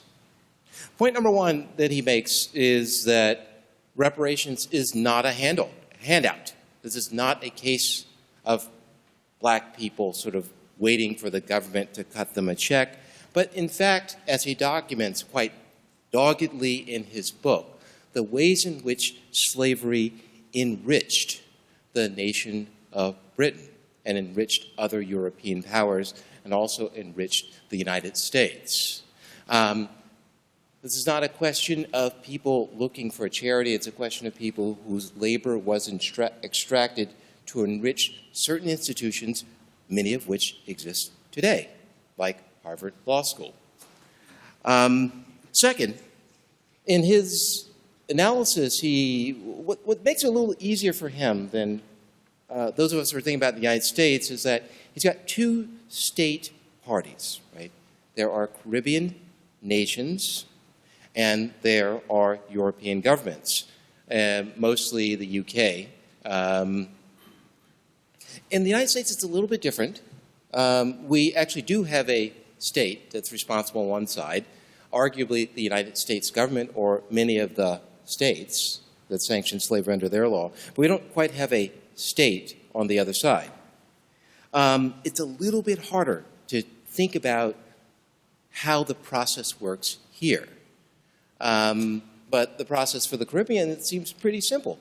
There was, in fact, a nation whose citizens were injured in very tangible, documentable ways by another nation, and Sir Beckles calls for some reparatory justice. A little bit harder in the United States. Third, Professor Beckles emphasizes that these are political questions. This is not a question of filing a lawsuit in the courts. In fact, the kinds of questions that are raised by what we're talking about here are probably beyond the capacity or even the institutional competence of the courts. In the early 2000s, there was a period in which within the United States, there was a big push to file lawsuits for reparations. And I think the best one, the one that had the most traction, was the lawsuit for recompense for the Tulsa race riots, in which whites, with the complicity of state authorities, destroyed the black business district of Tulsa, Oklahoma, which never recovered. There were live plaintiffs. The lead plaintiff was John Hope Franklin, the famous historian who lived there at the time. There was documentable harm. There was state complicity, and you couldn't even win that one. Reparations is a political process. Professor Beckles rightly says that states, legislatures, executives will have to resolve it. And in fact, one of our famous instances of reparations involves two states who did it through a political process, Israel and West Germany. The other thing that Professor Beckles notes is that people sort of say, you know, why bring it up? It was all legal at the time. But as Professor Beckles says quite clearly, many, many things are crimes under international law that in fact are legal, were legal, under the laws of the nations in which they were committed. That is no bar to thinking of this as a crime. Moreover, what Professor Beckles talks about very, very specifically is how within Britain and the West Indies, and actually in the United States, there was acknowledgement over and over and over again that a crime was being committed. Even though slavery was sanctioned under the law in the West Indies, slavery could not exist in Britain because of the Somerset decision. Slavery could not exist in Britain where it did not have the sanction of positive law. British people had abolished their own forms of coerced servitude or were on their way to doing it and understood that this was a crime against humanity which they would not allow to exist within the home country. Similarly, in the United States, it's very complicated, but the Somerset decision, which meant that slavery could only be legal where it was valid under positive law, meant that if you the original rule in the United States was if you traveled from a state in which slavery was sanctioned by law to a state where slavery was not sanctioned by law, you were free. Why so? Because of the same rule as Somerset. Slavery, in fact, was something that was contrary to the way that one human being should treat another, and we would only sanction it when it was recognized in positive law. I want to also commend Professor Beckles for his objective. People say, why would you want reparations? He says over and over again, we want reparations for reconciliation. Well, there is certainly anger in Professor Beckles' presentation, anger at the crime of slavery, at the horror of slavery, but there is no anger at the present populations of the countries that did it. Professor Beckles emphasizes that reparations, he doesn't view it as a divisive process. He views it as a process that leads to reconciliation between those who were injured and have not had their injuries repaired and the nations that injured them. His goal is a conversation between equals, not a kind of dredging up of hate of the past and of demonizing whites or demonizing Britain. I mean, that is the tone in which Professor Beckles has conducted this advocacy, and he should be commended for doing so. Finally, let me say just a little bit about our own. I think my 5 minutes is almost up, so I'll use maybe 1 minute and say a little bit about our own encounter with this issue. Professor Beckles uses this metaphor of bones, that, in fact, at the University of West Indies, they unearthed the bones of enslaved persons, just as President Obama visited. We, of course, have had our own unearthment of bones here at our institution.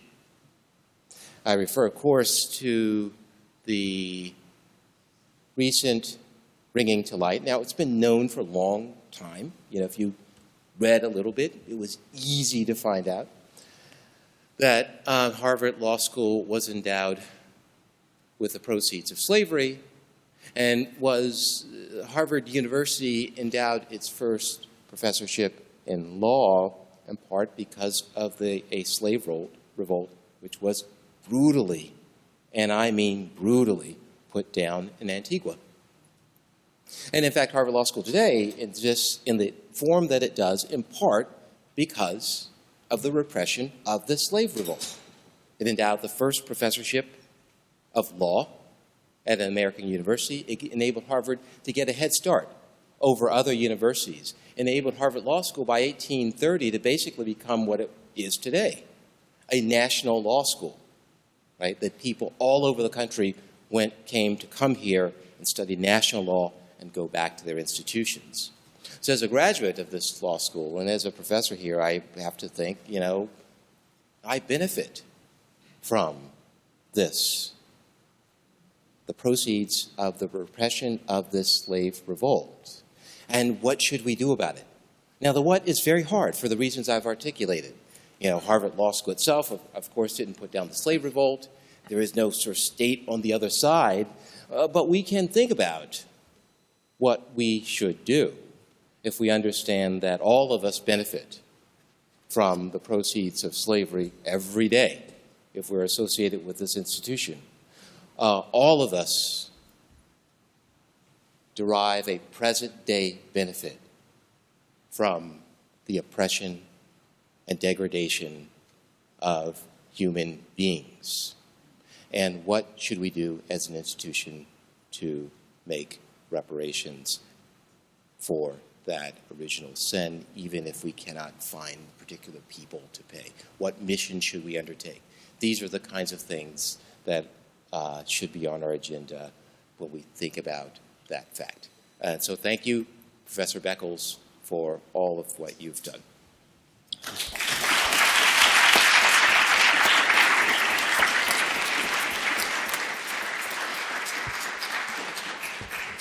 Thank you, Ken. Thank you. And thank you also for pointing out that this very global story is also a very, very local story.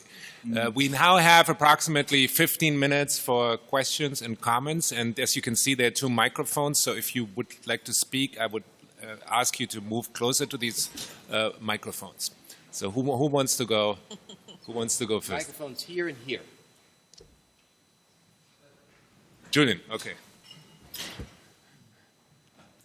Okay. Hi, can you introduce yourself quickly? Yeah, my name is Rena Karifa Johnson. I'm a 3rd year at the law school.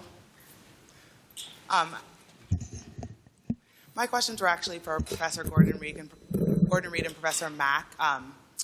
You spoke a little bit about how this is a local story, and Professor Beckles spoke a lot about how, you know, it's important to stand in solidarity with students who are fighting to make their universities more ethical institutions. And Professor Gordon Reed, you really emphasized the fact that white supremacy is alive and well. And I had a question for both of you, kind of with those themes. What, other than the shield, do you see as manifestations of white supremacy at this school? And how do you take it upon yourself to stand in solidarity with the students who are fighting against that here?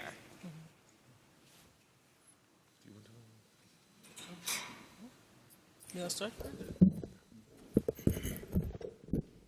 Okay, a couple of different things.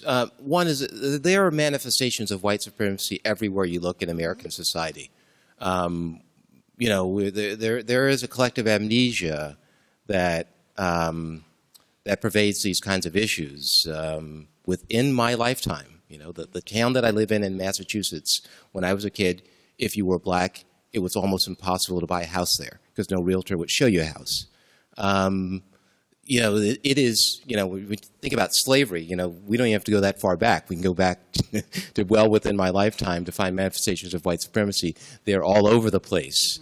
Now, slavery is a little different. You know, we have to kind of, it is harder for me to tell a story in which, you know, Harvard Law School, you know, that the original sin sort of perpetuates itself. But it seems to me that we are all enriched by that original sin. As I said, we are as an institution enriched by that original sin. We all benefit from that original sin, and there should be some obligation to do something in response. So there's kind of two issues, right? There's white supremacy, which is kind of, it has its source in slavery, but in fact was very much recognized as a cultural norm that was taken for granted by Americans well within my lifetime. It is not hard to find it manifesting itself in every institution here, every institution in American life, including our own law school. But that's about as much as I should say. Do you have any examples, though, was my question. I know it's everywhere, but... I kind of hesitate to give examples because I would give a whole lot of them, and many of them are very personal. So, no, I don't want to give public examples, but they are easy to find. Okay. What? Open yourself up to lawsuits, is that the idea? What I try to do is to be as supportive of students as I can, and I think that it's probably through my scholarship.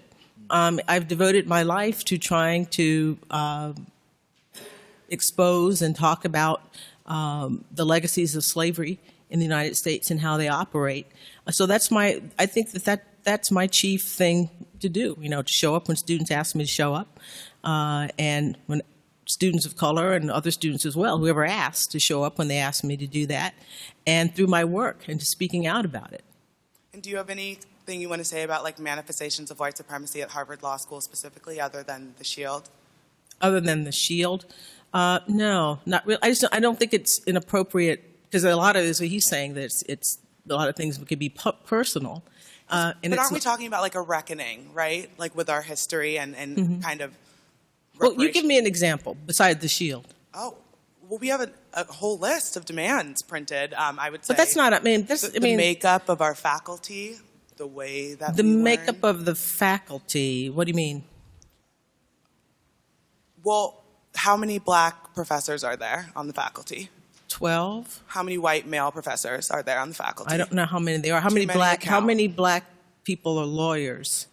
There's another manifestation of white supremacy. That's that 3%, 3% of the profession is black. That's a small number. I think that's connected to this law school rather than the reverse. Oh no! It's the law school is a part of the legal system. Surely, the system of legal education does not have enough African American people in it. Do you mean obviously that's a part of that's an education problem? It's a problem of the differentials in schools, property taxes that fund communities more, lavishly than other places. Yeah, that's. Okay. Yeah, I didn't mean to get in it back and forth. No, that's the end result of that. The end result of that is in medical school. For talking about law school, we do better in law school than we do in the PhD program. Certainly, all of those things. All right. Yeah. Thanks. Thank you. Julian. Hello. Can you hear me? My name is Julian Bonder. I'm an architect and professor of architecture. I'm working on issues of memory and public space. And I want to ask, to make a quick comment and ask maybe the panel and Sir Hilary Beckles perhaps to expand on one particular point that I would like to ask.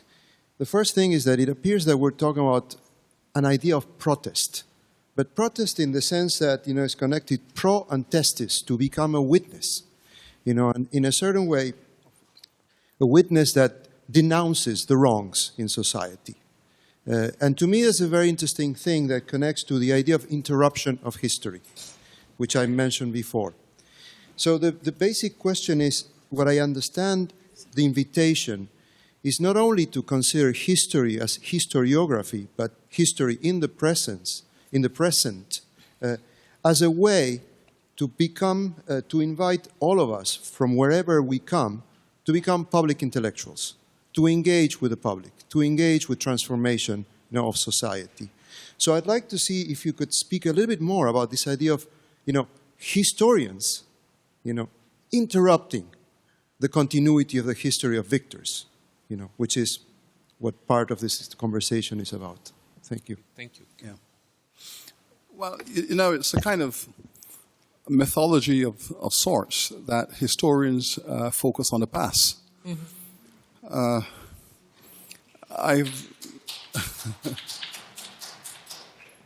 I've really never considered my craft in that way. My own view has been that from the very beginning, historians have tried to marshal data in order to see where, in their judgment, this society is really seeking to go.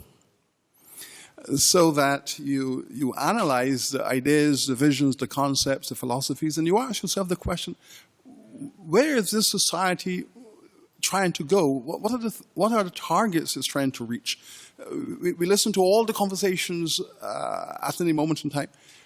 Where is this culture and civilization heading? And you try to imagine that point, and then if you subscribe to the nobility of that vision, then you say, well, if that's the case, well, these are some of the things that you have to avoid. These are some of the things you have to do. So I have always seen myself really as seeking to forge the future and to craft conversations to engineer where the civilization is really heading. And this is why I speak the way I do about reparatory justice, because I believe that most of the societies in which we live, they are seeking towards a certain kind of social order. And oftentimes, they do not know how to get there, and of course, there are obstacles, there are contradictions, and you try to move there, which is why I subscribe to the notion that you speak to the now and to the future. Reparatory justice, in my view, begins with understanding the jet stream of slavery. Yes, the thing called status slavery has been abolished. Yes. But we are now living in the jet stream of it. And I don't subscribe to the notion that we place tremendous emphasis on these historical markers, like 1868, 1838, and these are great moments of transition. That's nonsense. These are processes that continue in different shapes and different forms. So what we are looking at today are early 21st century manifestations of 19th century issues, 20th century issues, and they're all evolving and connected. So yes, the historian, in my judgment, is by virtue of the logic of that craft, future makers.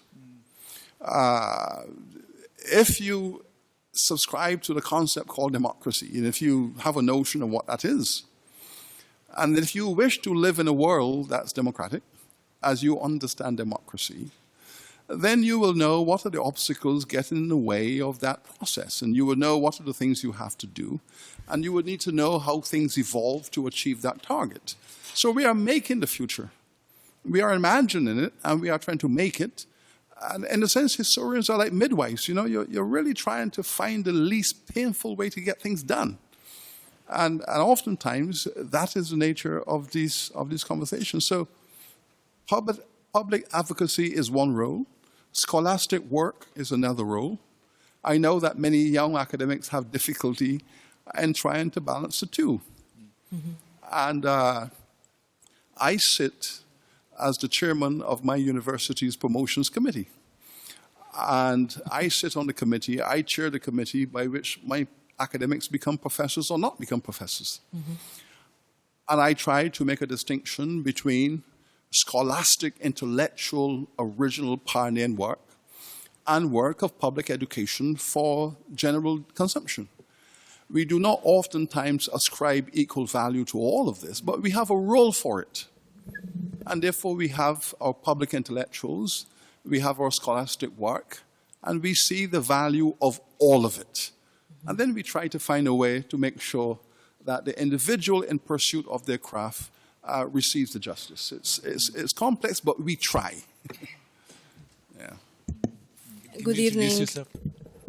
My name is Magda Mataki. I'm an instructor at Harvard University, but I'm probably more important for this discussion. I'm a member of a minority group in Europe, which was part of the slavery process for 500 years. I speak about the Roma, or the so-called gypsies, in more derogatory terms.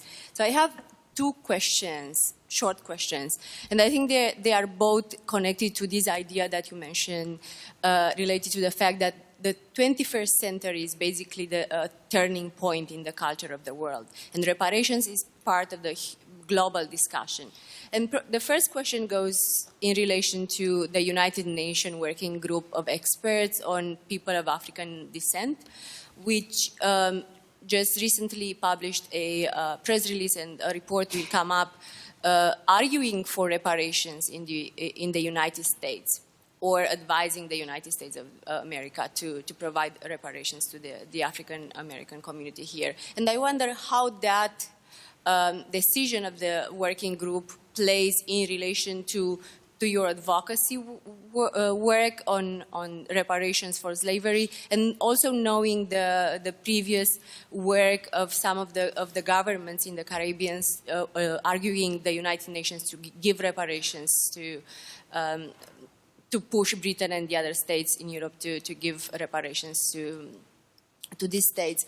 And my second question, again, in the framework of reparations and global conversation on this, is how would reparations on slavery be part of a conversation that is not focusing only on slavery, but on other state-sponsored injustice that happen throughout the world?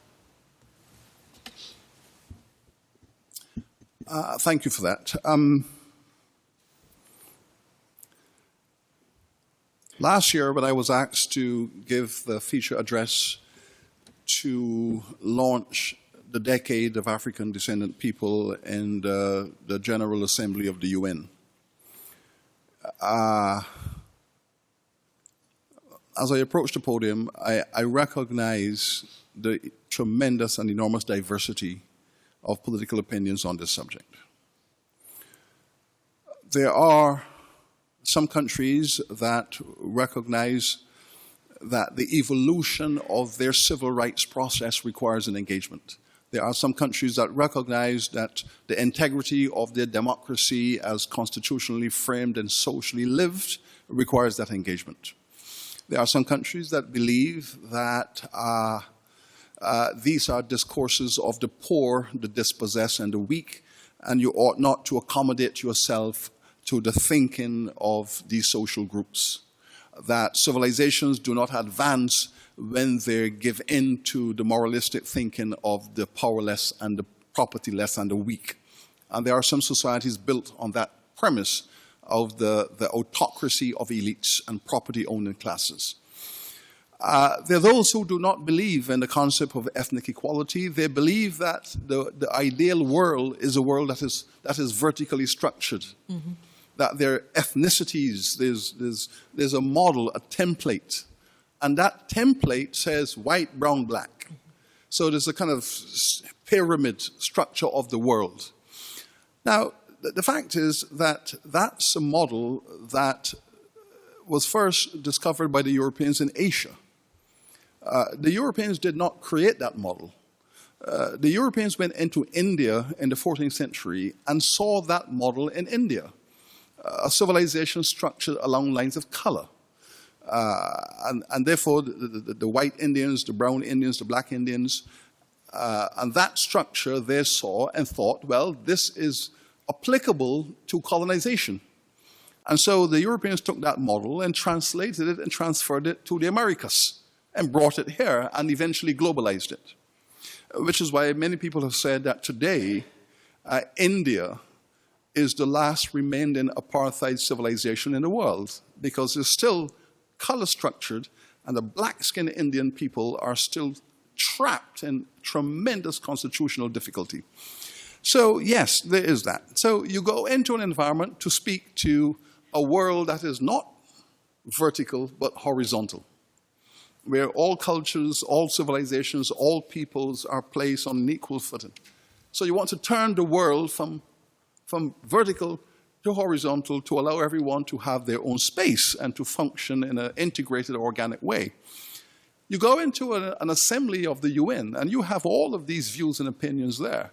You have societies that are managed by royal families who cannot imagine equalities of peasants and laborers. You have societies where working people who are the descendants of slaves and serfs and indentured servants have risen up to become presidents and prime ministers. All of these diversities exist in that space, and believe me, it's very, very complicated. Even in Africa, in our ancestral circumstance, those complexities exist. Some African countries are very keen to engage this conversation. Many African countries are not keen to engage it for multiple reasons. So, yes, there are challenges. And in the UN, you look across the aisle and you ask, how is it humanly possible to move this diversity and complexity forward? I admire those who can.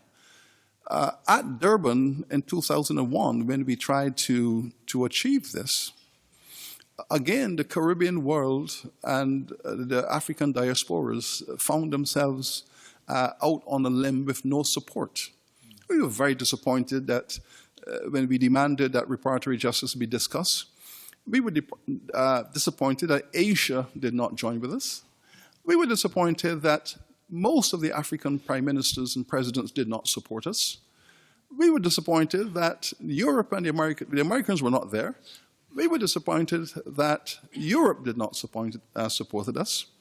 And they did what they had to do for multiple reasons. But I can tell you this.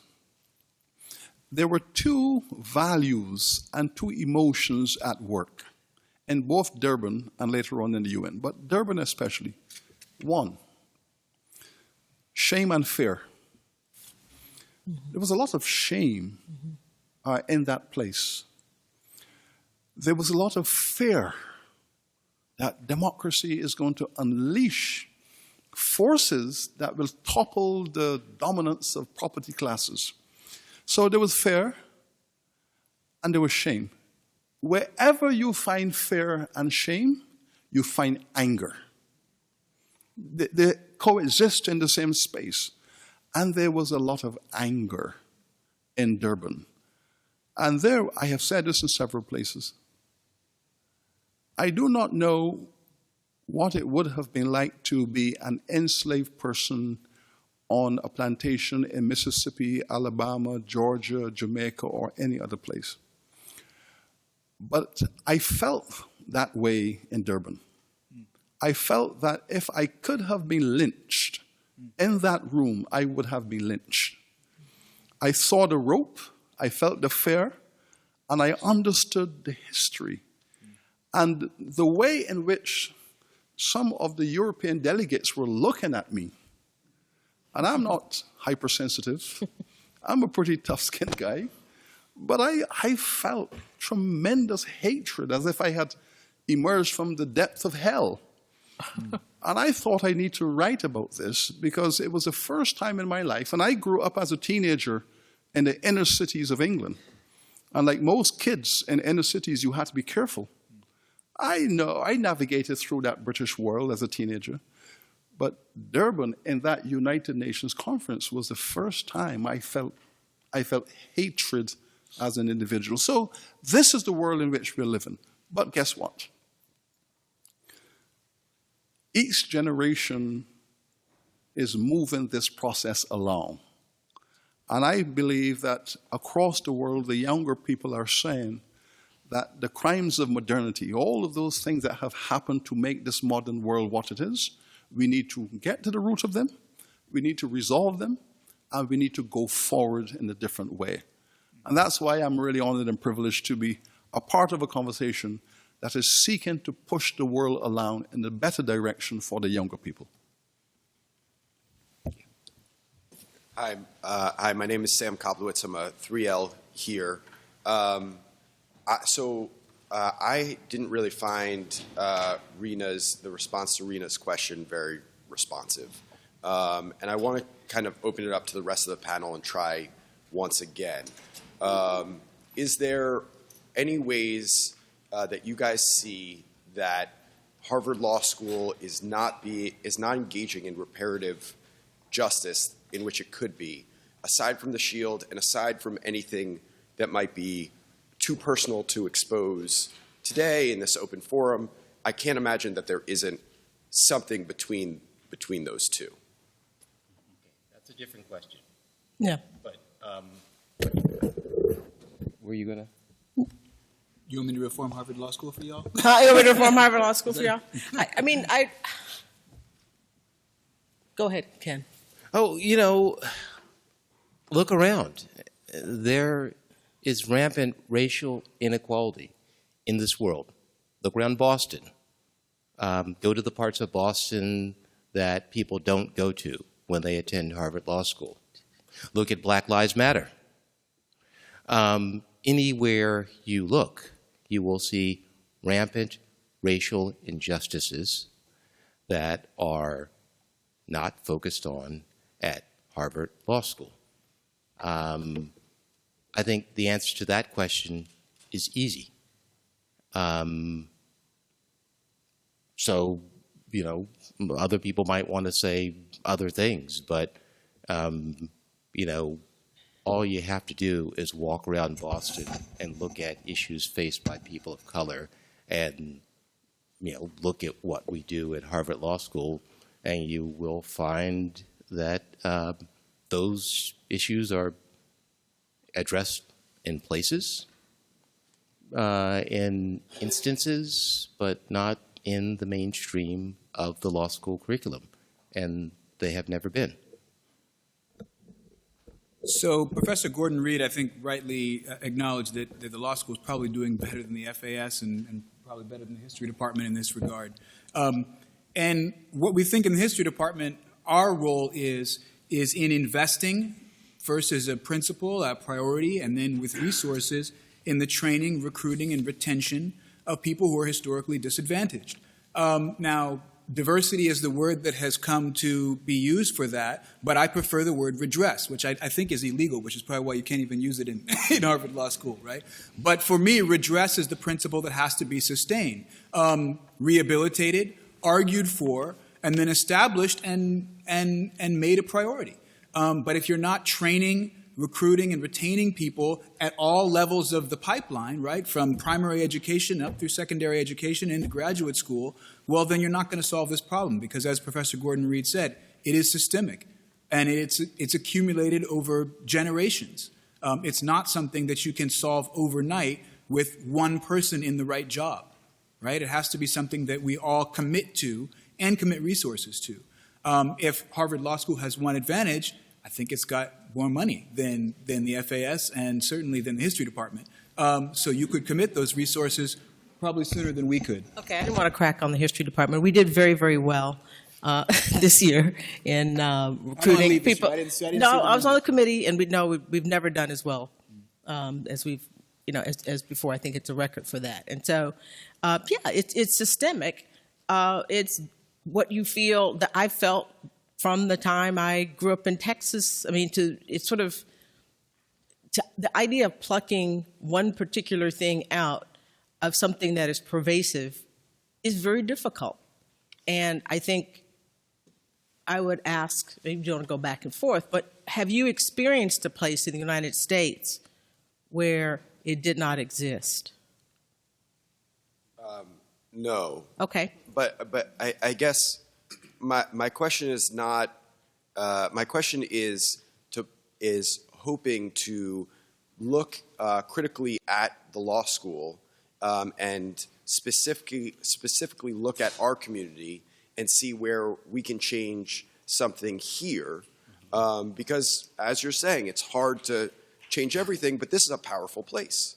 And I think there are things that we can change here. And, I think this is a great panel that I'd love to hear how we can start engaging in reparations, maybe not necessarily financial, but other ways today. Can I just suggest a personal story to help to illuminate this? As an undergraduate student in Britain, University of Hull, we discovered that our university was a major investor of its resources in South Africa in the apartheid period.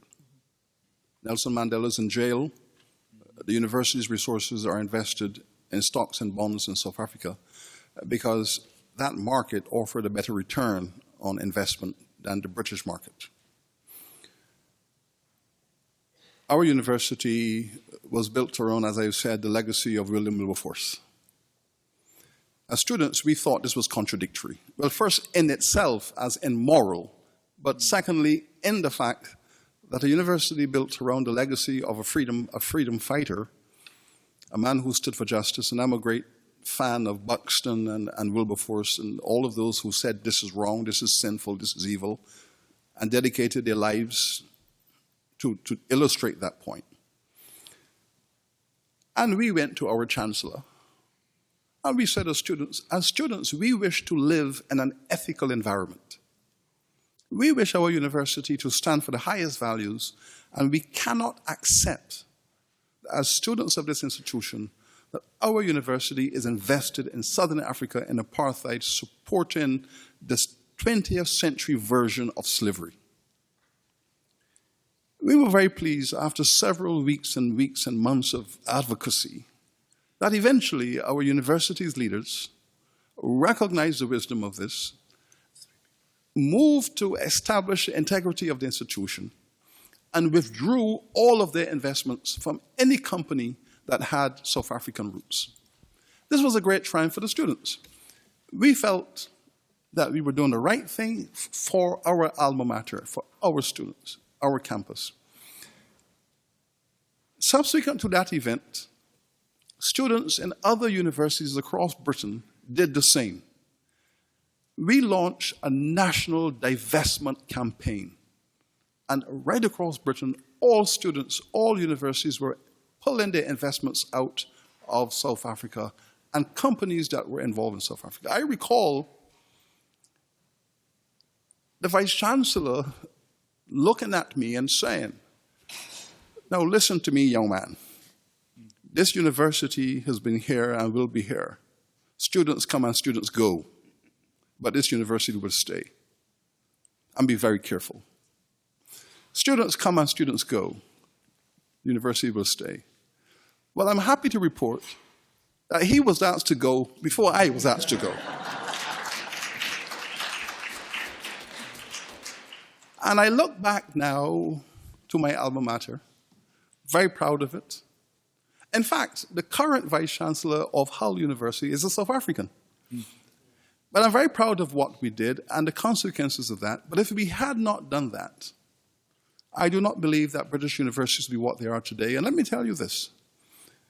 When you run the fear of being dismissed from your institution, and you're a young person, you're a teenager, and you're finding your way in the world, and you're moralist, and you're humanist, and you want justice, and you're confronting organized power, it is not easy. It is not easy to confront organized power of professors and chancellors and provosts. It's daunting. You fear victimization. What are you going to tell your parents when you go home? You went to college and you took up a struggle and now you're back home. Okay, stupid. Now, but you have to do what in your judgment is the right thing. And I think when you do that, you find solidarity with your fellow students, you find young people of similar minds, and you make an impression for your time. Believe me, one day, you'll be a Vice-Chancellor yourself, and you will look back and you will feel very proud that as a young person, you acted with integrity. Great. We have now 3 more people who want to speak, and I would just ask you to speak one after the other, and maybe then you can give a short response to that. And now we have 4 people. So please keep it relatively short because we are already 15 minutes over time here. I want to take a shot at asking a question in a more simpler way that my peers were probably trying to ask. Give me 2 concrete ways that Harvard, with its renowned name and $39 billion in endowment, can put in effect a plan and be an example, show an example as how we can provide reparations to the people of color and brown people all over the world. How can Harvard set an example to do that? What is a concrete plan? We can have these discussions, but I love these discussions, but at the very end of the day, we need to walk out of here with people's minds, with plans of, this is what we can do about reparation. This is something where we can go, and I think that's what they're trying to ask. As faculty members running, what is a concrete plan, Harvard's most radical plan that you see yourself that Harvard can do with that money, with its renowned name? Can you not answer that question? That's not the question I thought they asked. You asked a different question. The thing that you could do, a concrete thing that people could do would be investigate situations like Chicago, where contract buying, as I mentioned before, kept African American people out of home ownership. It's the principal means of property, the things that the whole largest item of property that most people hold in the United States is that. Educate yourself about the history. Educate yourself about what's going on. We can, and students become involved in that, become involved with that and other students. That's a concrete thing. That's not the same thing as asking us to say what here at this particular place is racist. There are things that are going on in the community, things that are going on out where that lawyers could, in fact, address themselves to. And that's what we should be doing. That's separate than what we think about what's going on here. One plan, I would say. I mean, the research are out there. We know racism out there. We understand white supremacy. It's not like there's not research done out there in the housing market in Chicago. Ta-Nehisi Coates just write an article. No, I'm just saying we could, not write an article. Students could become involved in talking to people about that. Yes. Maybe to address those kinds of things. People who were harmed. Beryl Soter, a friend of a colleague of mine from Rutgers, wrote a wonderful book about it that people could educate themselves about. Ta-Nehisi Coates has written about it, to look at those situations and see if there's some legal means, some way that we could have some intervention in what happened in those situations and provide redress for people. That's a concrete thing. I understand the student, the power of the student, but I'm talking to the power, speaking to the power of Harvard as an institution. You have lawyers, you're sending out lawyers out here, and Harvard could very much fund a group of lawyers with its own donation money to fight these things, but it does not. These are concrete ways Harvard could, yes. I agree with you. That's what I'm saying. We're not in disagreement. Can I say to you, don't ask your professors what you think they should do. You will never get the right answers from your professors. Never. Never ask your professors what you should do in terms of advocacy. You do what your generation think is right. Nobody should ask anybody else what to do. I will add to that. Right? Nobody should ask anybody else what to do. Absolutely. It's in your own heart to do it. Students, let your generation's voice shape the environment. Don't ask your professors what to do. They will never tell you what to do. And if they tell you what to do, it is not what you ought to do. Shape your own view of the world, act upon it, and press on from there. Thank you. Jim, you were before me. Charlie. I have two-part question and a brief comment. First question, Sir Hilary, I really appreciate your comments, but I feel you left us hanging. I need to know, as the bones spoke, what did Obama say? You didn't tell us. I need to know what his response was. There clearly seems to be some tension around the response to the student's question. I would, not being from here, not from this institution, I don't tell other people what they should do. However, I think there is a body of literature, specifically in relationship to Brown University, that could help the students reflect on some opportunities as we are looking to address institutions of higher education. But in the context of Brown, and also the comments of the panel, which I appreciated all of the responses, I had one contention with my brother here, looking at the framework of our absence of state power in the context of the United States, which is absolutely true. However, I don't believe that the issue of reparations is determined simply by state power, and perhaps I'm not supposed to say that here, nor by law. It's a question of power. And all power is organized. And if we look simply at the case of Japanese Americans or the Aleuts who do not have state power, there was reparations determined there. It's a question of power. The sister raised the issue of white supremacy. Thank you very much for bringing that to the forefront. But white supremacy exists as a dialectic. And in opposition to this issue of the internalization of racial superiority is the internalization of racial oppression.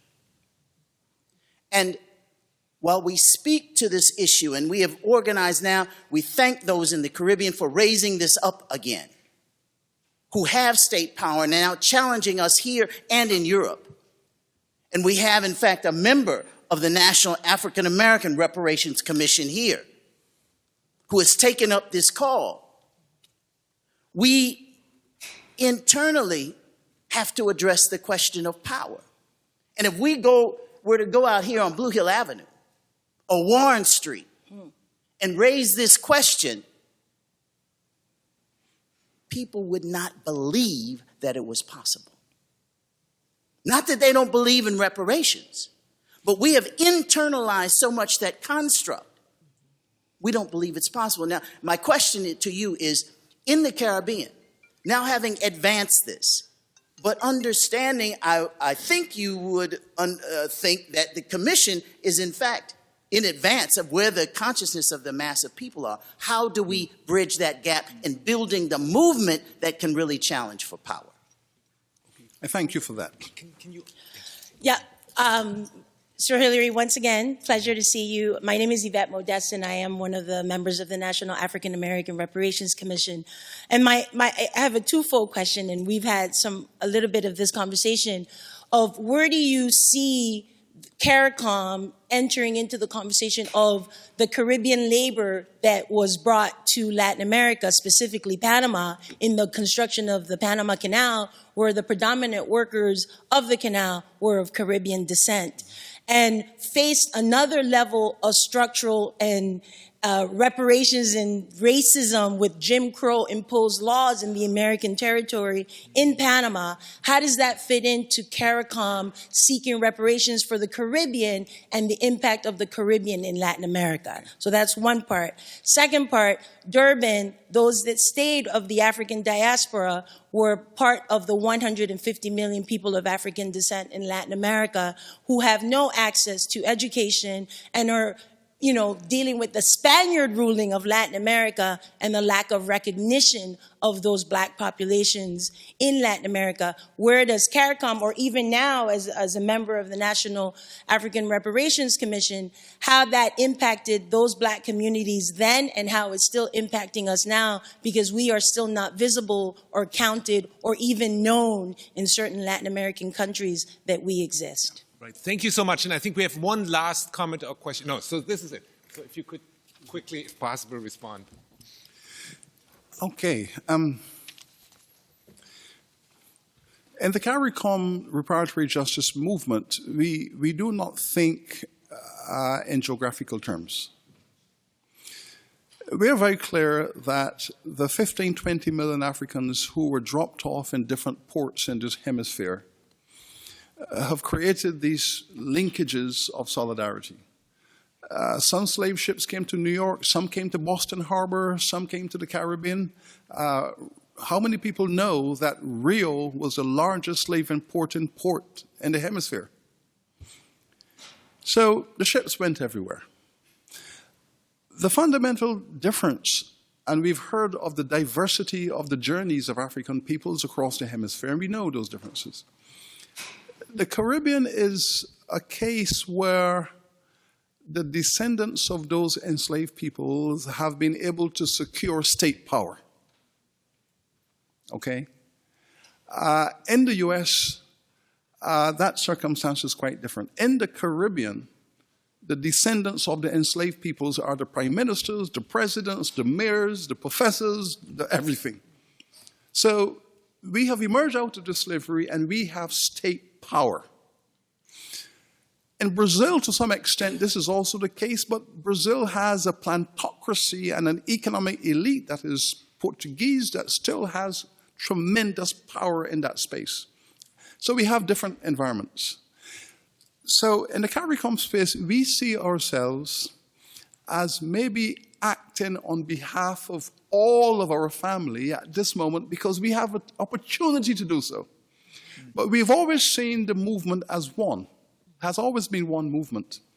You know, when Dr. King wanted to relax and get away from the trenches in this country, he would go to Montego Bay. He would go to Montego Bay in Jamaica to relax, to come back here. Malcolm's mother came out of the Caribbean.